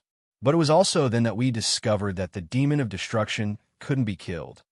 At this point, a look of fear appeared on Fu Yushu's face. When the soul was shattered, the demon did not truly die. Instead, it turned into a ball of energy that could not be touched and dissipated into the world. When the time came, he would still make a comeback after accumulating enough filthy resentment.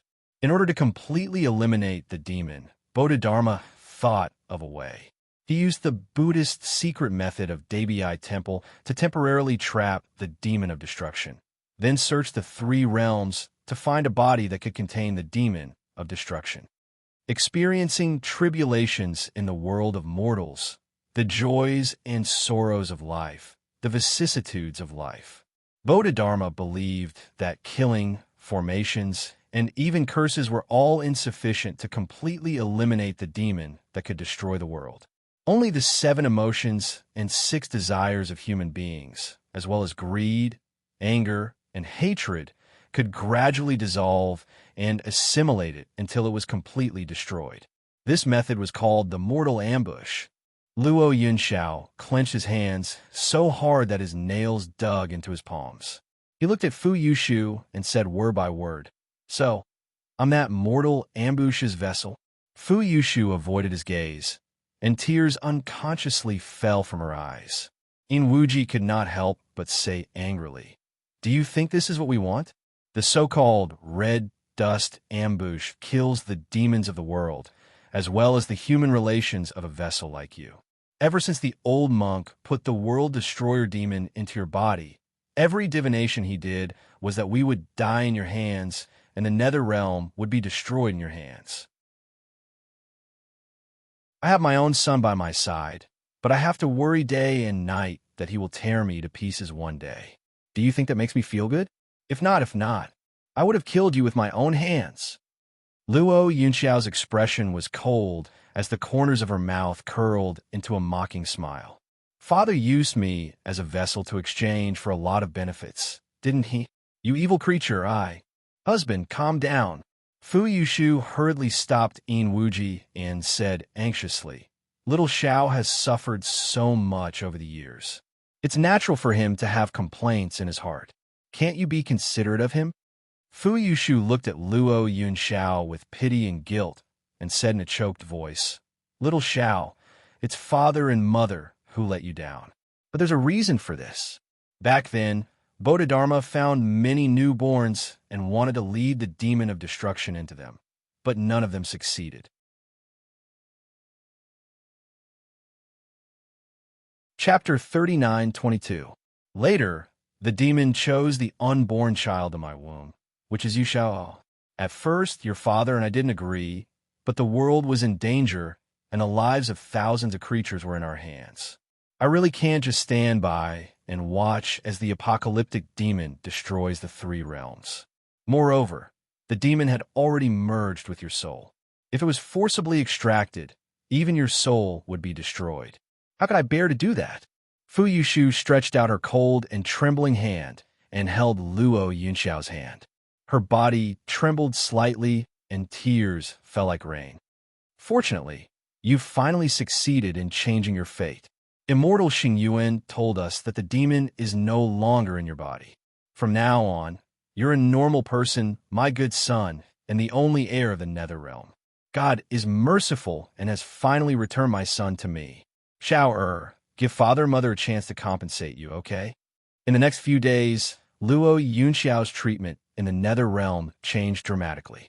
The elders, attendants, and maids who used to treat him as invisible were all very respectful to him. Fu Yushu and In Wuji granted almost all of his requests. There was even one time when In Yuani, whose cultivation had been destroyed, rushed out and saw him. He went crazy and wanted to kill him, but he was also dragged away. It was as if their positions had been switched. In Yuani, who used to be arrogant, was now like a stray dog with its teeth pulled out and its legs broken. He was crazy and desperate. Luo Yinxiao, who used to not even have a name, was now the young master of the Nether Realm that everyone had high hopes for. In the Nether Realm, Qi Wenxin was almost raised to the sky. Every day when she came back, she would report to him about her tyrannical deeds outside. But Luo Yinxiao did not feel happy, because he could not leave the Nether Realm. Fu Yushu and In Wuji forced him to stay in the Xioshin continent because his body had not recovered. The affection and warmth that he had longed for a lifetime was right in front of him, but Luo Yunxiao felt an indescribable loneliness in his heart. Xiao, this is the 9 cups of snow lotus soup that I personally prepared for you. Have a taste. Fu Yushu looked at Luo Yunxiao tenderly, her face full of motherly radiance. Mother Xiao, you've grown so big in the blink of an eye. By the way, tomorrow your father will announce to the world that you have cultivated to the 3rd rank of the Nether Een Sacred Flame. At that time, you will be appointed as the young lord of the Netherworld region. I believe no one will object. Luo Yunxiao frowned and said indifferently, I don't need it. Little Xiao. Fu Yushu grabbed his hand, her eyes filled with pleading. Xiao, I'm begging you. Give me and your father a chance to make it up to you, okay? Mother knows that your imperial father has gone overboard with you all these years, but he didn't do it on purpose. He was just afraid that one day he would really die in the hands of his own son. Luo Yunxiao withdrew her hand. Her picturesque face was still calm and indifferent. Without waiting for him to speak, Fu Yushu suddenly said, Little Xiao, as long as you become the young lord of the Nether region, I will persuade your father to allow you to go to the floating island. Okay? Luo Yunxiao's movement paused. The words that she wanted to say were stuck in her mouth. Fu Yushu could not help but chuckle softly. Her face revealed a mischievous expression. Little Xiao, I see that you always go to the floating island so diligently. Do you have a girl that you like? If you do, can you bring her back for me to see?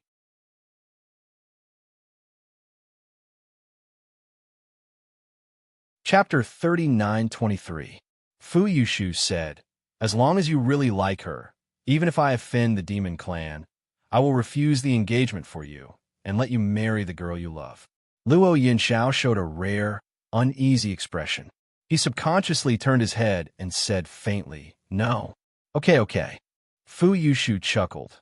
Then when Xiao has a sweetheart, you must tell me. I will help you. Don't pay too much attention to your father's words. Fu Yushu chatted for a while before leaving.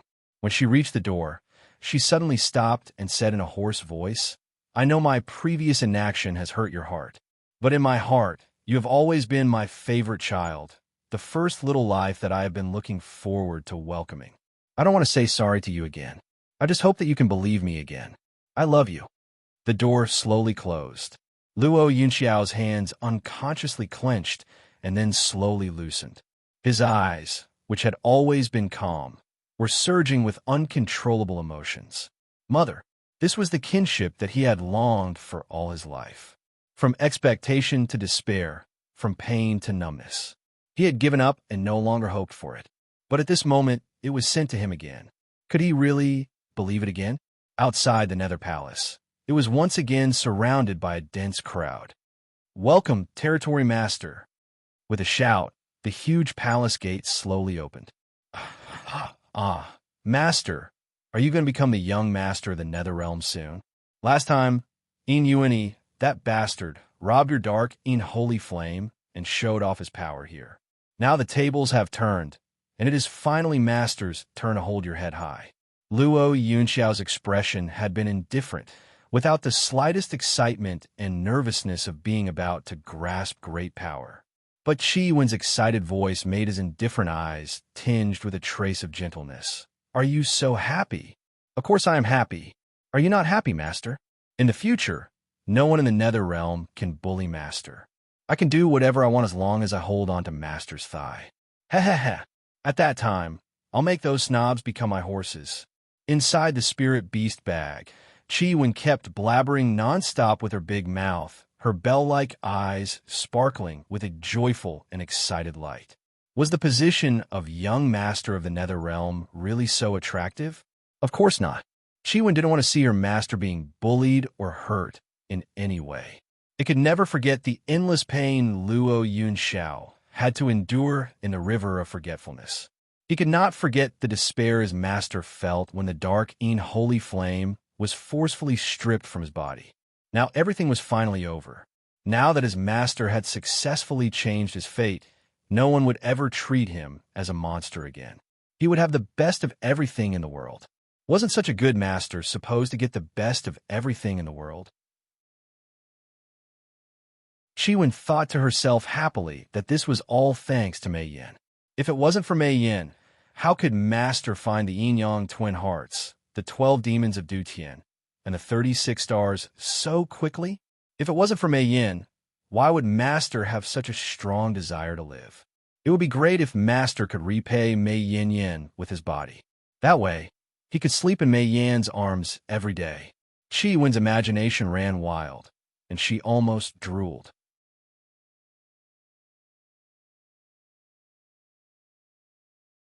Chapter 39:24. Little Xiao, why are you walking so slowly? Come, I'll hold your hand. Fu Yushu's gentle voice came from the front, but Luo Yunxiao avoided it. Fu Yushu was not annoyed, but smiled and said, Mother, little Xiao knows how to be shy. Let's go. Your father is going to announce your identity to the world today. She turned around and pointed to the open palace door in front. As long as you go through this palace door, little Xiao, you'll be the young master of the Nether region. Your future power will be limitless. Hurry and follow me. The light from her words shone in from the outside. It was accompanied by tsunami-like shouts and shouts. Luo Yunxiao slowly walked forward, step by step. When he crossed the high threshold of the palace door, a burning sensation came from his back. A dazzling flame suddenly sprang up behind him, flickering. That was the dark holy flame. The moment he crossed the palace door, the dark holy flame in his body was activated. Then, Luo Yunxiao heard a familiar voice. Do it. The owner of the voice just called him Little Xiao with a smile and said, You'll soon be the young master of the Nether region. But at this moment, it was full of careless cruelty. Luo Yunxiao closed his eyes because of the strong light. When he opened his eyes again, he saw a dense crowd of immortals surrounding him. In Wuji and Fu Yushu were leading them. Further outside were the elders of the Nether region, each of whom had the cultivation of a peak immortal king. Even so, it was still not enough. The entire Nether Palace, the huge square in front of the River of Forgetfulness, was densely packed with the Nether army.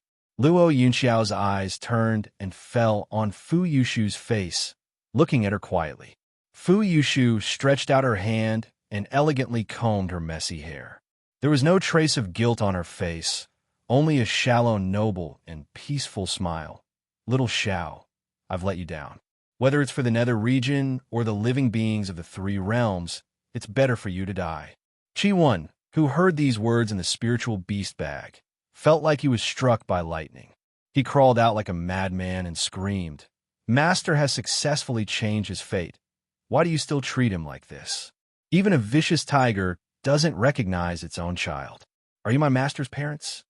Luo Yunxiao looked at the murderous array that trapped her and listened to Chi-Wen's hysterical questioning.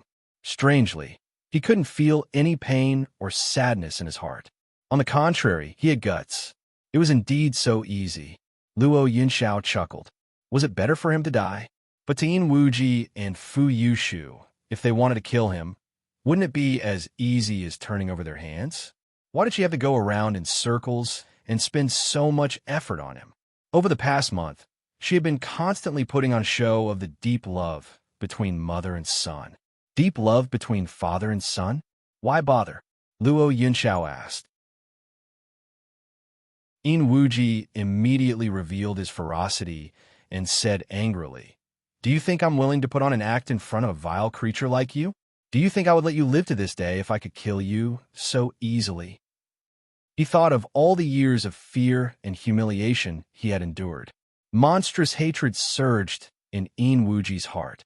In the beginning, he still had guilt and affection for his son, Luo Yunxiao. Following the days, months, and years of being on tenterhooks, fear, and panic, that bit of affection had long since been wiped clean, leaving behind only a thick sense of disgust and hatred.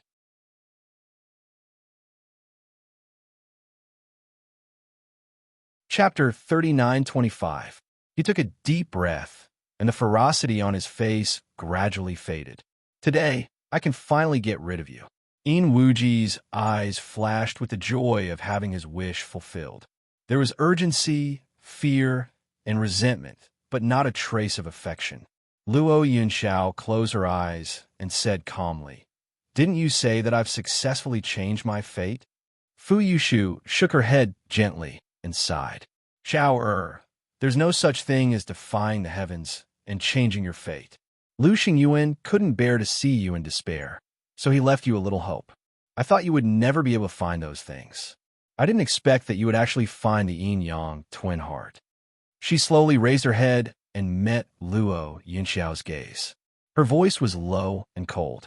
"Your fate can't be changed, but the yin-yang twin hearts, the 12 evils of Dutian, and the 36 stars are all treasures that can only be found by luck. You took them all into your body, and Lu Xingyuan helped you complete the heaven-defying formation. Your strength and the energy in your body are all out of control. If you don't die, it'll be us and the entire nether region that will die." Luo Yunxiao laughed softly. "So, the truth you told me before was still a lie? Why? Even if it's not easy to kill me, you don't have to play with me for a month, do you?"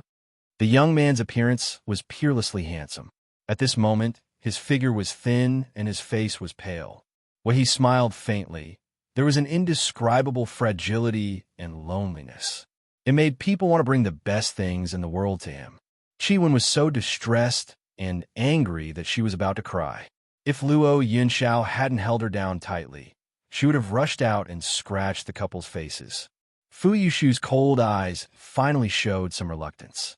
"Little Xiao, you have to believe that your mother's expectations and love for you were real. But the heavens make fools of people. From a moment you were chosen as the vessel, it was already destined that we would fight to the death. For 100,000 years, this reincarnation has always been like this. There has never been an exception." Luo Yunxiao's pupils shrank slightly. "For 100,000 years, it has always been like this." Fu Yushu said, "You are the vessel of the demon of destruction. Mother didn't lie to you about this. However, what's sealed in your body isn't the complete apocalyptic demon, but the apocalyptic demon's half-soul." "Half-soul," Luo Yunxiao murmured in a low voice. That distant and indistinct voice seemed to echo in her mind. "If you and I are of the same mind, then lend me your strength temporarily. I don't want to destroy the world. I don't want to take revenge on the humans. I don't want anything. I just want to protect this woman in front of me." If he was a world-destroying half-soul, where's the other half? Was it on Muyan? As Luo Yunxiao thought about this in a daze, Fu Yushu's voice continued to ring in her ears. 100,000 years ago, the world destroyer was split into two by an ancient almighty. One half fled and disappeared into the heavens and earth. Later on, it was the 7 demons that were raised by the kamikaze sect. The other half had been kept in a container, experiencing the red dust ambush again and again, and finally completely melted and destroyed. And little Xiao, you are the last host of the red dust ambush. Before you, there were hundreds and thousands of people who were chosen as hosts. In the beginning, Bodhidharma also thought of using gentle persuasion to reform the world destroyer's half-soul, so that it could destroy the evil karma in its body and eliminate the calamity.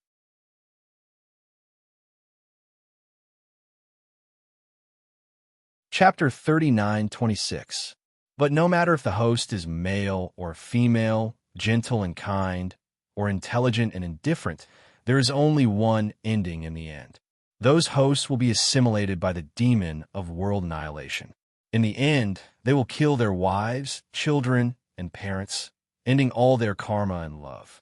After cutting off the path of reincarnation, the demon of world annihilation will break out of their bodies. 10,000 years later, Bodhidharma finally gave up this idea and changed to a real killing in the mortal world. He will let the host taste the fickleness of the world and experience the most painful resentment, hatred, separation from love, and unattainable desires. He will use the pain and intense emotional fluctuations of the host to wear down the energy of the demon of world annihilation little by little. Every few hundred years, as the host's negative emotions accumulate and can no longer seal the half-soul, he will kill the host ahead of time and send him into Bodhidharma's formless karma cauldron. But even though they had made thorough preparations, over the years, there were still many hosts who suddenly killed at the last moment, almost slaughtering a family next to them and even an entire city. The power of the half-soul annihilation host when it lost control was almost unimaginable. This was also the reason why Yin Wuji and Fu Yushu had always been so afraid of Luo Yinxiao. "Why are you talking nonsense with him?" Yin Wuji said coldly. "His life was given by us. What's the problem with returning it to him now?" As he spoke, Yin Wuji raised his hand, and a small golden cauldron floated in his palm. The golden cauldron emitted a dazzling light. Luo Yinxiao immediately felt his mind become chaotic. There seemed to be countless wooden fish sounds and Sanskrit chants ringing in his mind at the same time. He immediately frowned and subconsciously wanted to retreat, but he had just taken a step. Behind him, countless attacks swept out like a storm. "Master, watch out!" Blood splattered everywhere. The 11 natal swords instantly rushed out to protect their master. For a moment, they were locked in battle with the elders of the netherworld. Yin Wuji looked at this scene and suddenly clenched the formless karma cauldron in his hand, fear growing in his heart. These elders were all at the peak of the immortal king realm. But now, Luo Yinxiao did not use the dark and holy flame, but only the 11 natal swords, and was easily able to resist. If he wasn't killed today, in the future, he would end up just like the souls of those world-destroying demons. Yin Wuji's divine sense moved, and he was about to draw his weapon. However, Fu Yushu was one step ahead of him. She pressed down on his hand and gave him a look. She walked forward step by step, and her gaze fell on Luo Yinxiao, who was riddled with scars. Her lips curled into a gentle and elegant smile. "Little Xiao, are you filled with hatred right now? You clearly didn't do anything wrong, but you became the vessel of the demon of destruction, a monster that will lose its humanity at any time. Are you feeling indignant? You obviously have a father and a mother, and your talent is outstanding. You should have a successful life and be sought after by tens of thousands of people. But for no reason, he became the host of the mortal tribulations and never felt any happiness in his life." Luo Yunxiao's spiritual sense, which was controlling the 11 natal swords, trembled. His hands unconsciously clenched into fists. The sound of the Sanskrit and the wooden fish grew louder. Fu Yushu's eyes lit up, and she continued, "You have someone you like, but you still dare to love, but don't dare to pursue. Because as long as the half-soul of the world-destroying demon is in your body, you'll be a monster that will lose your mind at any time. When that day comes, you will kill your loved ones with your own hands. We are like this, and the woman you love will not be able to escape that fate." Chapter 39:27.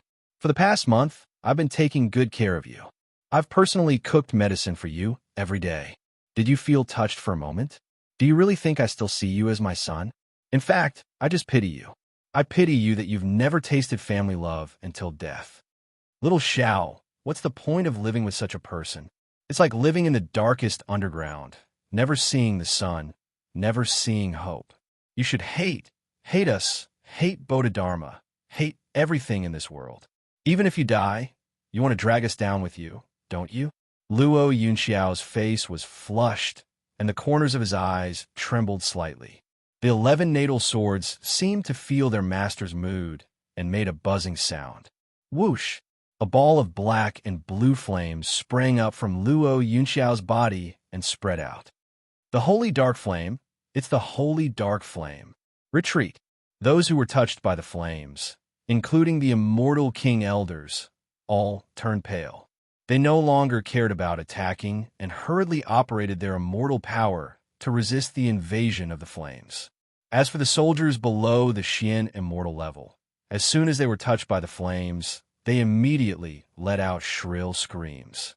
For a moment, everyone retreated, looking at Luo Yunxiao in horror. The usually cold and indifferent young man's eyes were now stained with a little scarlet. His whole body was surrounded by black flames. It caused his handsome and elegant brows to carry a hint of coquettishness. 11 long swords circled around his body, and then gradually transformed into a single sword in his slender and fair palm. Luo Yunxiao held the long sword and walked step by step towards Fu Yushu and Yin Wuji. He said in a hoarse voice, "Since this is what you want, I will fulfill your wish." These days, she had tried every means to appease him and then suddenly turned against him, causing him to fall from heaven to hell. Now, every word she said was heartfelt. Everything Fu Yushu did was to force out the negative emotions in Luo Yunxiao's heart. In this way, the mortal tribulation could be considered complete and the greatest power of the formless karma cauldron could be exerted. The days and nights of suffering and fear over the past few years, and she had witnessed the bloody battlefield left behind by the host body of annihilation. Fu Yushu's urgency to get rid of this son was no less than Yin Wuji's. Yin Wuji at least had a strong enough cultivation to protect himself, but what about her? She was only an early-stage immortal king realm woman and didn't have any great divine abilities. Once Luo Yunxiao launched an attack, the Nether Realm's elders wouldn't be the first to protect her. Therefore, on the surface, Fu Yushu was gentle and compassionate towards her son, and even showed a strong sense of guilt and helplessness. But in reality, she wanted him dead more than anyone else. In the past, the host of Red Dust Ambush had been deliberately suppressed, ostracized, humiliated, and tortured. Usually, it was already the limit for them to last 100 or 200 years. When Fu Yushu and Yin Wuji agreed to use their eldest son in exchange for benefits, they also thought that they only needed to endure for a few decades or a century. Who knew that 100 years had passed, 200 years had passed, 500 years had passed? They hated their son more and more. They hated the humiliation more and more, but he persisted year after year. Intimacy and betrayal. Get and lose. They had made Luo Yunxiao taste the harshest torture in the world, and they had made him suffer unbearable pain. But from the beginning to the end, his mind was not completely contaminated by the negative and dark emotions. You're tuning into the Romance Rendezvous YouTube channel. We're so grateful for your support, and don't forget to subscribe to join us on this incredible journey through captivating stories. Your generosity through donations truly makes a world of difference, as it's the primary source of revenue that allows me to expand and enhance this channel for you. Thank you from the bottom of my heart for being a part of this adventure.